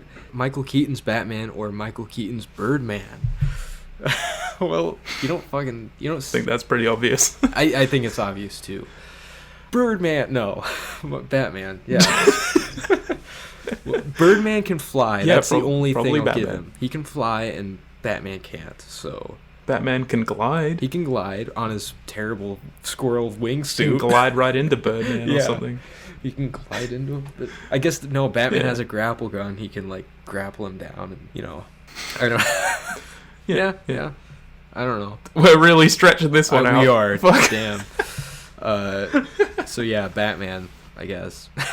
The next one here is from @the_cinema_review. He said, what do you think of Pattinson's Bruce Wayne? Well, I mean, I guess we kind of talked about that a bit. Pretty shit, lol. Wait, pretty shit? Is that what you said? He didn't even sparkle like the whole movie. Sorry. Yeah. I'm sorry. I had to go there. Yeah, man, what the heck? He was good. I just want to see more of him, I guess, as Bruce Wayne. He's great. I know, actually... Yeah. As Batman, he's perfect. Yeah, he is. And actually, I know Scott, the one that sent who sent this question. I watched your review, Scott, and you said something like you wanted to see Bruce Wayne's more charismatic side, kind of like how Christian Bale is. And I do too, but the more I think about it, I wonder if that really wouldn't have fit in this movie, I guess. Like, just for what was going on. It wouldn't fit in this movie, but maybe in the future. Exactly. I don't know. Like, maybe he realizes he has to, like, put on that fake personality, you know, to hide his identity more. I don't know, but... So that'd be cool to see. And then he goes home and listens to Nirvana on repeat. Yeah. @CathReviews said, a DC character you like and you think isn't getting as much attention as they should. Jazzman. Jazzman? Yeah.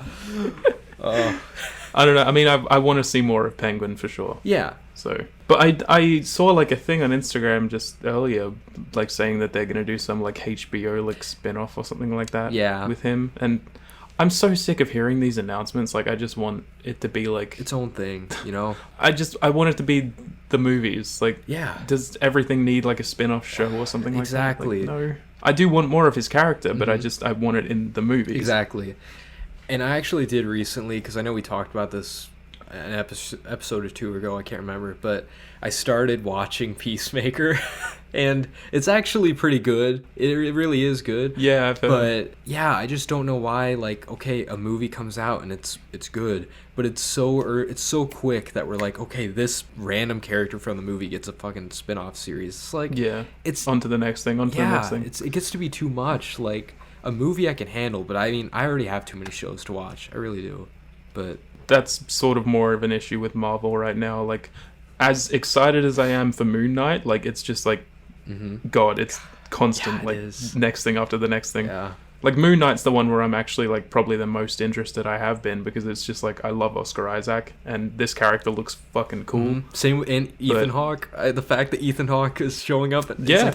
I didn't think he would. Just because of the cast is why I'm so excited for that, to be honest. And the character's Exactly, cool. yeah. The character's cool. It's like a psychotic Batman, pretty much. I mean, at least from what the comics. Yeah, I mean, but- I just it's just like a bit much, because it's like it doesn't feel like that long ago that we had WandaVision, and now it's just like well, not only fucking WandaVision, Falcon and Winter Soldier, Loki, Hawkeye, fucking what if what if the what if show. now Moon Knight, and it's Yeah. like, and then Doctor Strange 2 is coming out soon, and then It's relentless. fucking She-Hulk eventually. It's like, Jesus Christ, I know. They need to slow down. They really do. Like, they need to slow yeah. the fuck down. That's why the Batman was such a breath of fresh air. Like, totally different tone. Like, it felt like its own thing. It's DC. It's not Marvel. Like, this was so.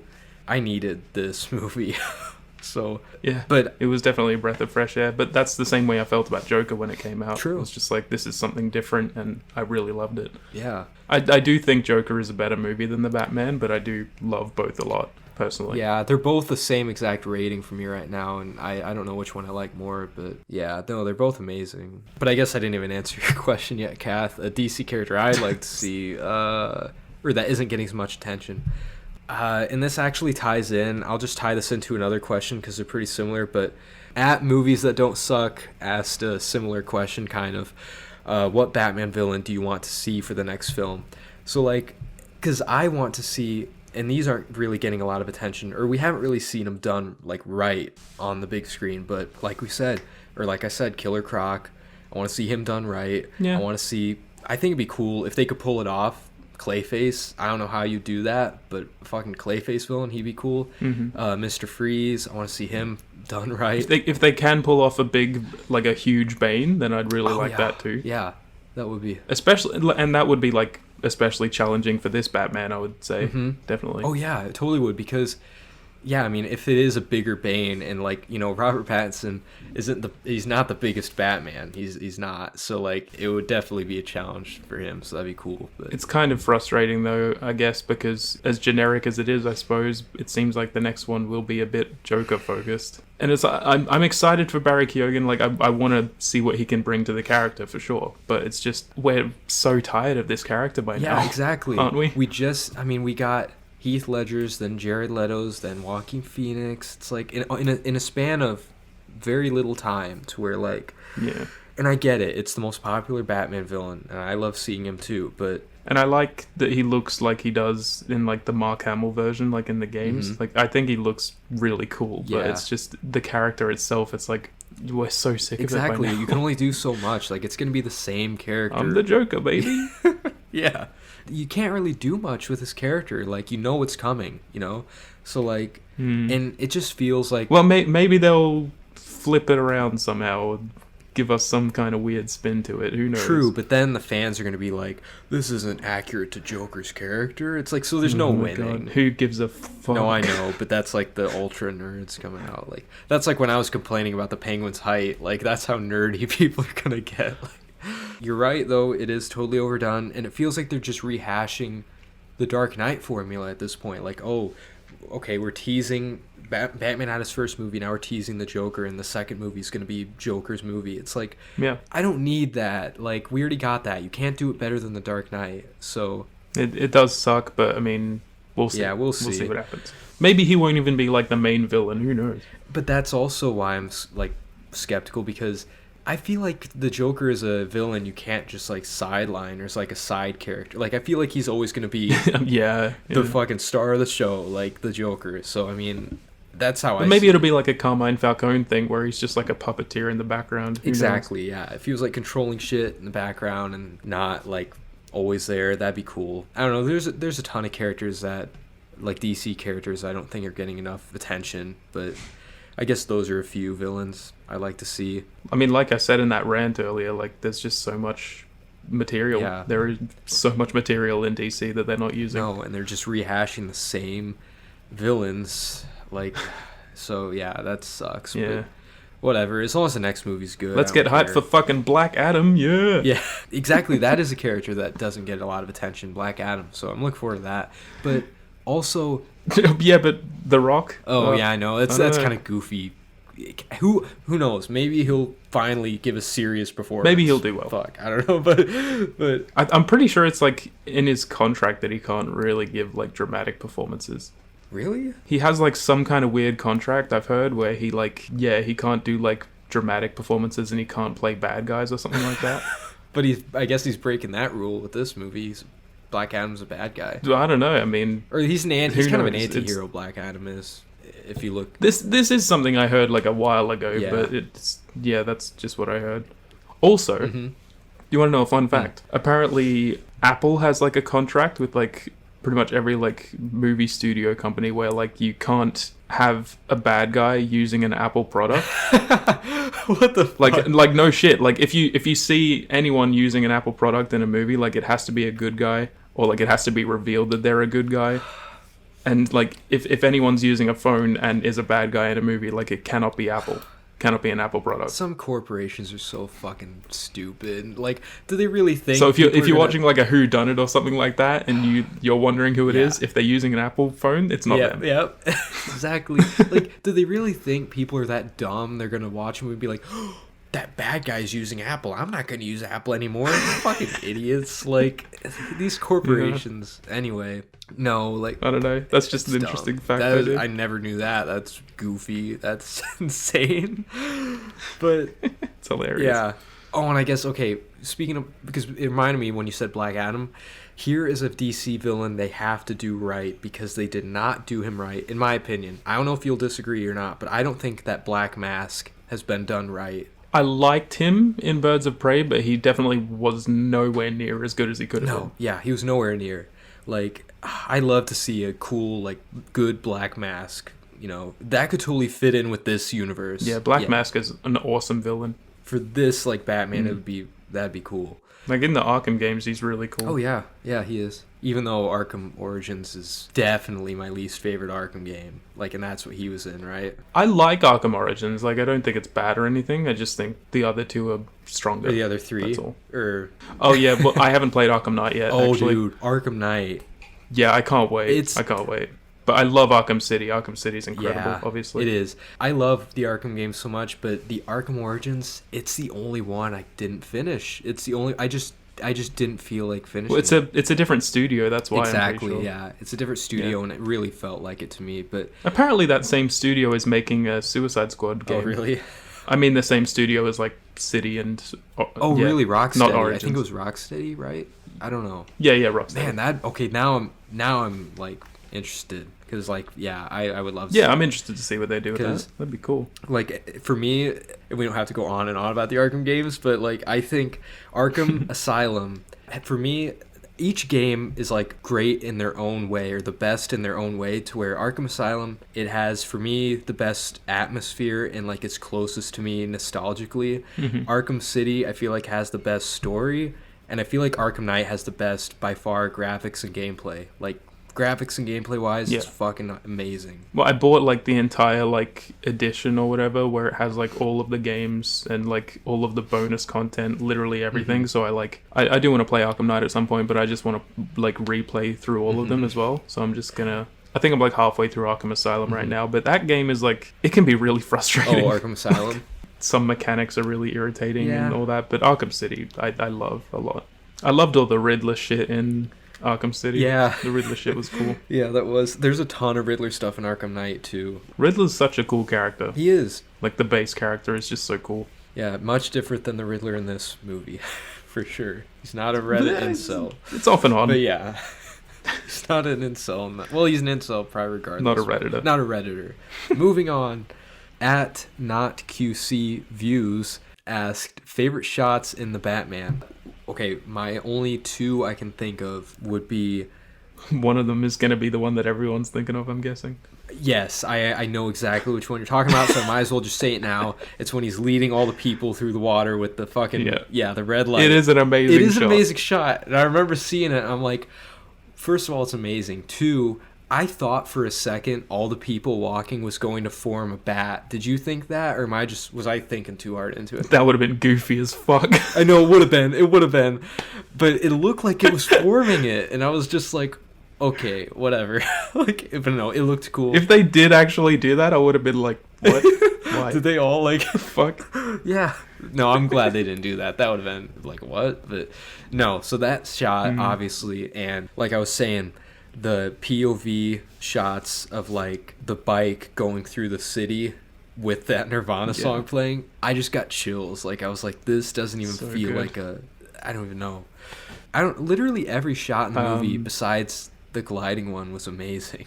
Like, where he's gliding with the... Yeah, there's just so many good shots. There is. It's such a good looking film. Yeah. Definitely one that I would put way up there is the one where he like gets out of the Batmobile and like there's the fire behind him and shit, and it's like upside down. Yeah, that's a good one. Yeah, when he's... That's great. So beautiful. Yeah. Oh my god. Trying to think of others that are separate to yours. Yeah, it's hard. I mean, they're all so great. They really are. Oh, sorry. Another one. One more. The last one I can think of. I love this shot. And this is when I knew the movie was going to be, like, made well. Like, from this shot, I was like, okay, this is a well-made fucking movie. It's in the opening scene when the Riddler's standing in the back and you just see those two little white glimmers off of his glasses and they look like eyes in the shadows. I was like, okay. Yeah. Fuck yeah. This is great. This is great. It is fucking great. Like, there's this shot of like people like walking in the rain in like the Halloween costumes at the start. Mm-hmm. That's like a really good shot, I think. Mm-hmm. It's just gorgeous. It really Love is. it. Yeah, there's so many good shots though. Yeah, there is. It's just such a good looking movie. It's hard to pick. All right.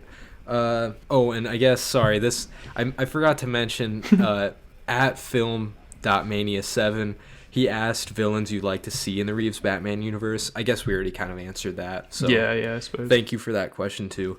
And then at Silver Screen Critiques said, okay, this will definitely this is a discussion for sure. Why are people upset that Joker took from Scorsese but not when Batman takes from Fincher? And obviously I agree. I feel like this movie was like major Seven vibes, like, you know, Seven and Zodiac. I don't get that. You don't?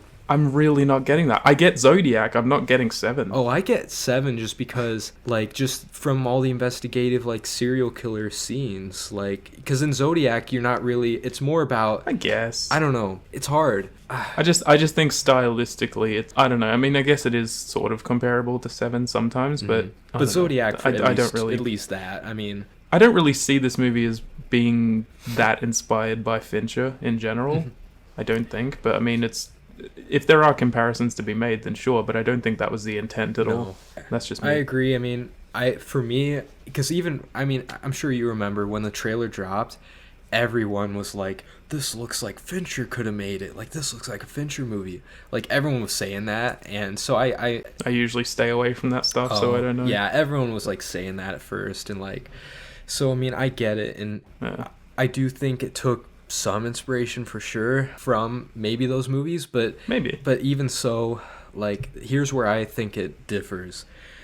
The reason people say that the Joker movie rips off Taxi Driver and King of Comedy is because there's literally, like, reenactments of certain scenes, like whether it be the you talking to me scene in Taxi Driver or the couch scene in King of Comedy. Like, it literally reenacts and homages scenes, so that's why it's so obvious. And so that's why. And I can get why people are upset about, or like why they think that's, I don't know, ripping it off, I guess, even though we still definitely think it's different with Joker, where it feels more obvious what they're going for. Exactly. But with the Batman, I don't feel like the comparisons are like something that was intentional. No, like, that's all. Exactly. Like with the Batman, it's just like a vibe. You're getting like Seven vibes, you're getting Zodiac vibes, but it's not literally pulling scenes from it. Like the Joker is pulling scenes from those at least one from each. So I can see that, like, that difference there. But yeah. Next, from at Kyber Culture, they ask, is there an actor villain combo, like actor plus villain combo, that could top Heath Ledger's Joker? Honestly, no. I really don't think, like... I do prefer Watkins. Oh, you do? Like his Joker from... Yeah. Well, I guess the only reason I don't compare those is because they are so different characters and such different portrayals. Well, like I've said before, like I heard someone say this and I agree with it, and I told you about it and you agreed with it. Heath Ledger's one is a better villain, whereas the other one is a better character. Exactly, yeah. That's why they're not always that comparable, I don't think. Yeah. But if we're saying like actor villain combos, then yeah, like the Heath Ledger's is more of a villain, so yeah. Yeah. But is there any like actor villain like combo? I don't know if they're... See, that's where I'm confused. Are they asking like already existing like actor villains that are top, like better than Heath Ledger's, or like in our mind what would be the perfect actor villain combo that could top it? I don't know. I mean, ideally Willem Dafoe Joker. Okay, yes. That's the only one that could top Heath Ledger's Joker, is if Willem Dafoe fucking went toe to toe as the Joker with Robert Pattinson's Batman. My life would be complete. Like, our lives would be complete. Fuck. Like, it'd be amazing. Like, so that's like the dream, and it's never gonna happen, unfortunately. But like, okay, that is also I would totally let it slide if that was Willem Dafoe at the end as opposed to Barry Keoghan. Like, even though it's stuck. Yeah, I would let it slide, absolutely. I would let it slide. I don't even care, even though it has no place to be in the movie. Fuck, if I got to see Willem Dafoe at the end, I would scream. Like, yeah. But anyway, yeah, that's literally the only dream casting I could think that would be Heath Ledger's Joker. I really can't get over how much he looks in that scene like Mark Hamill's Joker. Oh, he just looks so similar. Yeah. I mean, I'm excited for Barry Keoghan, but yeah, I mean, I would be more excited if it was Willem. Fuck yeah. Even Willem's facial structure, doesn't it just look like the fucking Joker? Yeah. Just like his nose and his jaw and his eyes. And his performance as Green Goblin should say exactly. enough. Like, oh man. And the fact that he even acknowledged it in that, I think he was on SNL and that's when he said that. Remember? Yeah. The fact that he's even acknowledging it, like, why is this not happening? It'd be perfect. I could go on and on about. I don't know. Yeah. It's a bit late now, I guess. And it's at a point where everyone's sort of just had enough of the Joker. That is true, but I really do feel like Willem Dafoe's Joker is like, everyone would be, even if you're tired of the Joker, people would still want to see that. Yeah, definitely. I don't know. I think it'd be cool to have an old man Joker, like, or kind of just like a definitely. But anyway, all right. Last Batman related question I had. It's a bit of a longer question. It's from at Movies in a Nutshell. He asked, when does it become too much in terms of iterations of a character? There seems to be something in the works regarding Batman at all times. As soon as Nolan was done, Batfleck appears. As soon as that's done, Pattinson is in the works. Do we need longer breaks? Does it water down the character and or excitement? So, I honestly... It's definitely a bit much. Yeah. Sometimes. I think, because we were literally just saying this about the Joker. Like, we've seen the Joker done too much too recently. Like, it's just... It's too much. I mean, with the Joker, it's way too much, but like with Batman, it feels like there's been significant breaks, I suppose. Like, The Dark Knight Rises was 2012, and then Batman v Superman was like 2016. That's fine. Yeah. And then 2022, we wait like ages, and then we get another version of Batman. That's fine. Yeah. But Joker, it's like fucking 2008, and then fucking 2016, 2019, 2022, I guess. Like, if we get this new one. Yeah.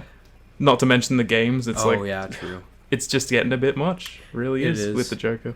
It is getting to be a bit too much, but... The one line I really like from Ben Affleck's one is that thing where it's like, what's your superpower again? Oh, yeah. I'm rich. That was good. I like that. Yeah, I like that. I like little moments here and there. Like, but... Yeah. It's getting a bit much with Joker, but I mean, they need to spread it out. They need to give it more time with some things. Yeah. At least they did that with Spider-Man. Spider-Man was spread out very well. Yeah, that was. think. And plus, we'd only seen 3 of them, so like, I guess we'd only seen 3 Batman as well. But This is the problem with DC. it is the DC is just a fucking mess, and they keep rebooting everything. So yeah, it's annoying. Like, yeah, but the Joker is really that's what I'm getting fatigued by, that character in particular. But It is the main one where it just feels like it's everywhere. yeah, so I guess, I mean, that is a great question. So I mean, I do agree. I just think longer breaks, as long as we get longer breaks in between them, I'm fine with characters being redone. But if it's within a few years, like, because yeah, I mean, talk about probably confusing the general audience. Like, shit, Joker 2, that's gonna be a thing, right? Isn't it? I heard this. Oh, but I'm really hoping they don't actually do that, but I think they are. I think they are gonna do it, and now we're gonna have Barry Keoghan's Joker at the same fucking time. Like, how is that even gonna work? It's just gonna confuse the hell out of people. I know, right? Yeah, and not to mention So frustrating. and not to fucking mention the fact that, okay, this isn't really spoiling anything, but at the end of the Snyder Cut, because I mean it's been shown to death. Don't tell me. Don't fucking tell me. What, can I say it? Wait, no. No, it's not spoiling anything. No, there's I saw the Joker from, like, Suicide Squad in the Snyder Cut trailer or Yeah, whatever. but, exactly. like, He's in the- Is he gonna have, like, a future? That's the thing. The DC, for one, is such a fucking mess, we don't know. But two, like, they make it seem like it. They really do. So the fact that the Snyderverse, people were pushing for that, and because the Snyder Cut was his own thing, and I don't know if the Snyder Cut is the continuity now, or if Whedon's cut is continuity. Either way, Jared Leto's Joker is still out there in the fucking universe, and now we have the Reeves universe. Now we've got the Joaquin universe. Fuck!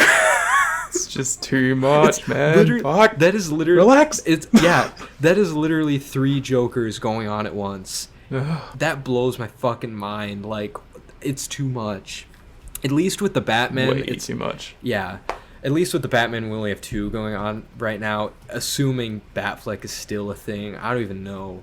But I don't think he's the thing. yeah, I don't think so. I don't think he's gonna come back. Yeah, I don't know either. But then again, who's going to be... Did you see that clip of, like, him and Matt Damon talking? Oh, yeah. Yeah, that was funny. It's like, Pattinson stole your job. Yeah. but no, That was this awesome. is where it gets confusing, is the fact that Pattinson's not going to be the Batman in, like, future Justice League movies, is he? No. I Surely not. no. So, like, but they need a Batman. They still need a Batman for the DCEU. So who's that going to be? Like, I don't know. It literally at this point, It's too much. It's just too much. at this point, honestly, I'd be fine if DC just all together, just, okay, scrap it all, just fucking reboot the whole universe and have a plan. Like, I know it's so late, but it's such a mess that it gives me a headache thinking about the continuity. That's the thing, though. I don't have really any problem with them changing up the actors or anything like that if they need to. Like, with Batfleck, it's, like, fine. If you have, like, the same suit or whatever, you can get someone else to play him in the DCEU, whatever. I don't care. It doesn't matter to me at all. Because, like, I mean, you look at things like... the comparison that I was making between, like, the first 2 Harry Potters and, like, the... New Fantastic Beasts, it's like they did the same thing where, like, you know, Dumbledore was replaced. True. And now they're doing the same thing where Grindelwald was replaced by an actor, and I'm fine with that. Like, if it works, whatever, that's fine. Yeah. But it's just they need to get, like, a fucking game plan in here with the DCEU, because Yeah. it's so They fucked need- tonally. they do. Tonally, it's just so fucked. Totally it is, because, and that, like, you could blame that on Zack Snyder's, because his style is so overly dark and serious, and then compare that to Wonder Woman 1984, where it's complete fucking opposite, or like Yeah. Birds of Prey. It's like there is no tone. And then the Suicide Squad. Yeah, and then the Suicide Squad. Yeah. Like, and I get it, you don't want to be too much like Marvel, and the Suicide Squad kind of felt like a Marvel movie, but I mean, just pick a fucking tone and stick with it. Have a plan. They need a Kevin Feige, but they don't have it. That's the thing that I will always respect about Marvel. They have a consistency. Exactly. They really do. Exactly. Like, DC's highs have been really high, but their lows have been really low. But Marvel has been, like, consistent throughout. Yeah. It's like, you can't say they've had a downright terrible movie, at least in my opinion. But I mean, Ant-Man and the Wasp I really hated. So.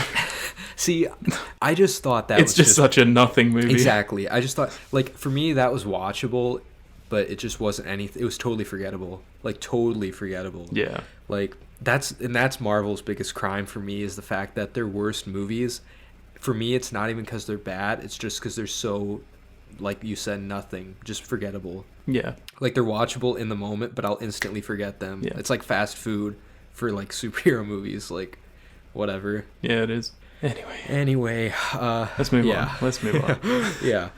My last question. I mean, we're getting out of the Batman questions now, That's true. right? Yeah, now I am. So, Yeah. all right, my last question is from iScreen_Uscreen. Sheldon asked, if you can eat dinner with any director to be an apprentice to, who would you pick? To be an apprentice to? Yeah, I guess, like, if he was to, like, teach you their ways or something. I don't know. Wait, am I eating dinner with them, Yeah, or what? I guess. Or are they teaching me?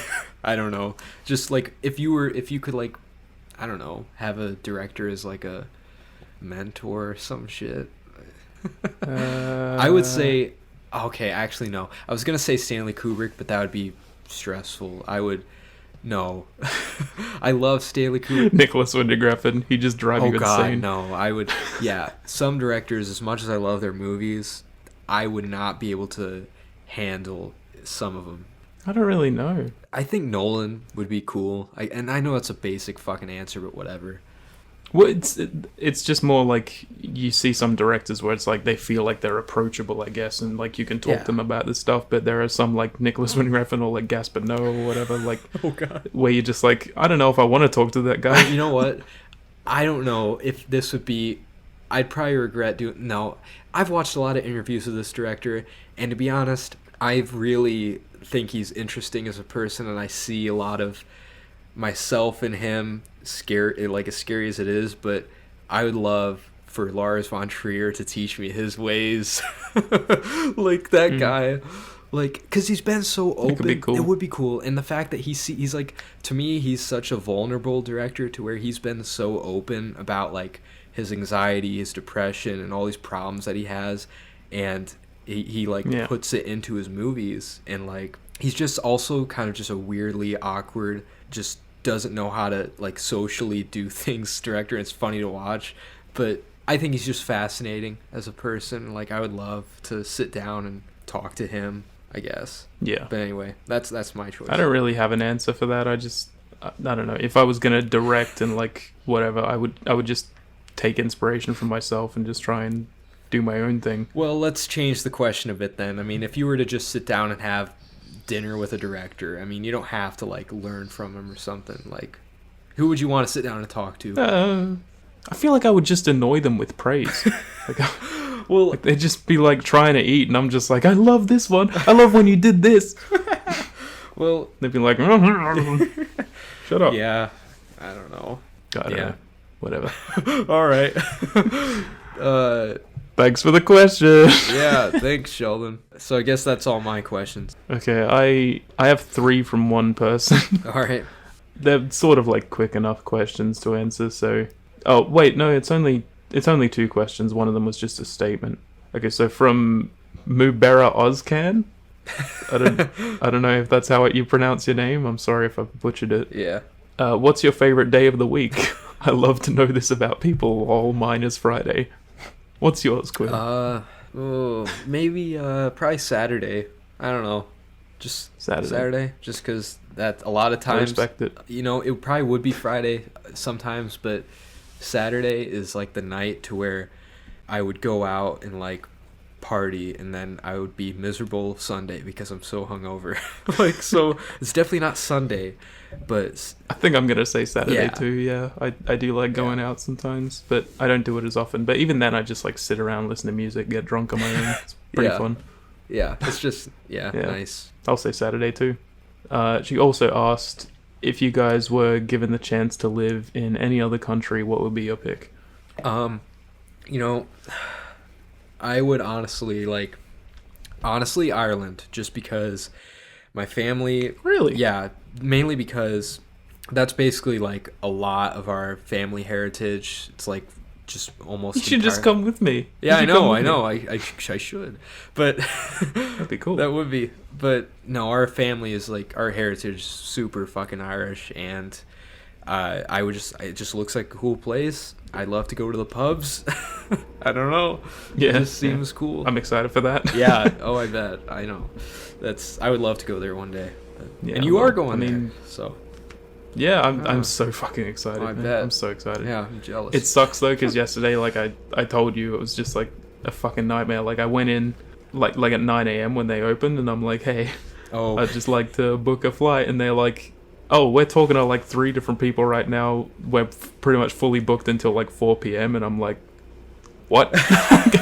And then I said, okay, I'll come back and talk to you at 4 p.m. or whatever. So I went to see the Batman again and came back later on. Mhm. And they were just like, oh, we have to cancel, sorry. I'm like, What? you gotta be fucking kidding me. Wow. And then they can't see me again until Monday, so I haven't booked it yet. Well, Fuck. yeah, as long as you get it booked, that's what matters, I guess. Yeah. Hopefully you can. But I mean, to live in a different country, based on like where I've been, I guess like the only place that I would want to live is Florence because it was just so beautiful. But I mean, I don't know if I'd want to live there. Yeah. It's just you're not really sure because like I mean, when I was going outside of like the Airbnb I was staying at, occasionally there were like officers around with like fucking big ass AK-47s and shit, shit. and I'm like, ugh, scary. Yeah. Yeah. Damn.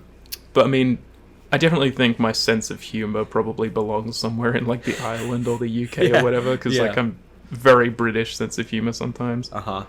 I need people around me that get sarcasm, because like Exactly. so many people over in Australia just do not pick up on it at all. It's infuriating. Yeah, I bet. I mean, and I think the people of Ireland just seem like they just don't give a fuck, or you can just be like whatever, like Yeah. around them, you know?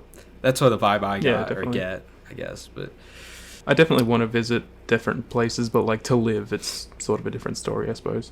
yeah, that would be hard to choose, I guess. Alright, last question is from wholesome_reviews. Thank you, Ina. Yeah. What's one random insignificant scene from a film that stuck with you for no reason? Oh, gosh, you know, I was trying It's a to hard think of this question. earlier, and that's hard. Because, like, an insignificant scene that stuck with you? Yeah.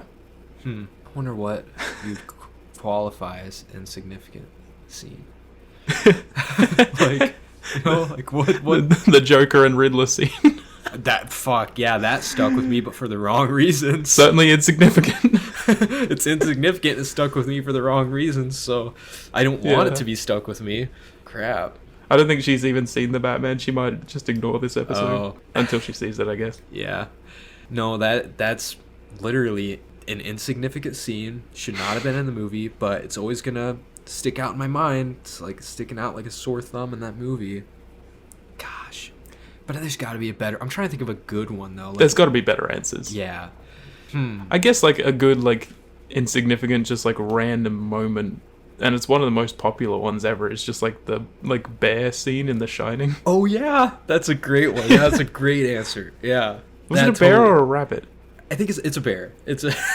bear with a rabbit. No. No, it was a guy getting sucked a- off by a rabbit or something like that. It was a guy getting sucked off by a bear. Oh my god! Yeah, Whatever it I do was, yeah, remember. that. I remember that image vividly now in my brain. Yeah, it was a bear. That question mostly just seems to me like random scenes that stuck Yeah, with you, I guess. exactly. Man, I'm trying to think. Yeah. I know I'm gonna think a ton after this recording. I'm sure, but Yeah, Yeah. I hate that. um, There's always things where I like re-listen to the podcast and I'm like, I wish I'd said that. It's like Yeah. annoying. I know. That's hard. I guess I would agree with the Shining one. That the bear was just so fucking random. It was so, So random and just like, but memorable and like weirdly iconic in a way. Like, yeah. So that, and sadly the scene between Riddler and fucking Joker. God, so dumb. So dumb. All right. Yeah. Well. Well, that's all the questions, I guess. All right. So the songs we recommended last time, we're recommending them again because I don't even fucking The know. episode's coming The out a bit episode's late, coming so- out a bit late. So, Yeah. mine was by David Bowie. It's called Fame. Fame by David Bowie. Yeah, and you're absolutely gonna win, as I'm sure you know. I have no intention on winning. I've been loving that song. But yeah. Yeah, I mean, yeah, fair enough. Yeah. Mine is Front Row by Metric. Yeah. If you did enjoy this episode, or have enjoyed any episodes of the Yeah No No Yeah podcast, please do give us a rating on Spotify or Apple Podcasts, wherever you listen to us. Drop a like on the YouTube if you enjoyed it as well. And Damn. thanks for listening. We appreciate it. Please follow Yeah No No Yeah podcast on Instagram. Follow Views by Quinn on Instagram. Follow Movies Music Me on Instagram. Yes. I mean, you can also find me, like you said, at Views by Quinn on, Instagram and Letterboxd are the two things I use. Haven't used it in a while, but I guess I gotta still plug that damn music board. I just feel weird not saying it at this point. You can't not plug it. You have to. I can't not. The only one I don't care about plugging is Twitter, because I literally never get on Twitter, and when I do, I just get angry about something, because so much stupid shit in the world. I fucking hate Twitter, but I can't stop. It's like I know. It's like fast food. Like, you just can't It stop is. eating it because it's so delicious, but it's really bad for you. Exactly. It's like, Every time I get on there, I get so irritated by I know, there's how so stupid people are. so much stupidity in the world, but whatever. Oh my god, we didn't even talk about that thing that I posted from Twitter. God, I think people getting pissed off about. Oh, If you've seen the Batman, Yeah. there's a scene where a bunch of thugs go after an Asian guy, and I guess the fact that he's Asian is a big deal. It's like, Yeah. Jesus Christ, man, yeah, I they're saw literally that. thugs. Yeah, It's they're not like they're thugs. saying that you should beat up an Asian man. No, He's no. saved by the Batman. Exactly. Jesus. If the Batman was beating up the Asian guy, then people would say I could see. I still wouldn't see why people would. Yeah, I still wouldn't give a fuck. Yeah, that's the thing. I don't like to get political, but if you're I didn't even notice that when I watched the movie. I didn't even take into account the guy's race, because I don't view things that way. No one did except these fucking people that want Exactly. something to complain about. Exactly. I don't view people by their race. I'm not like these people that try to turn everything into a political issue. If you're Exactly. going out of your way to critique something or think deep into a movie, trying to think it's social commentary, you're part of the problem. You're not helping it. So that's all I gotta say. Exactly. I didn't even view it. I didn't even acknowledge that the guy was Asian until it became a big deal. I was like, oh, okay, I didn't realize this was a big deal. I just thought it was. I just view people as humans. It's not a big deal. It's just these people. I just view people as humans. I don't Yeah. view them as this one thing like shit. But anyway, Fucking ridiculous. yeah, I know So it is. stupid. Whatever. But here we are fighting the good fight. Fuck them. Fighting the good Fuck. fight, yeah. Yeah. That's what we do at the Yeah No No Yeah podcast. Yes. And with that being said, I think we said everything else. So, peace out, bitches. There it is.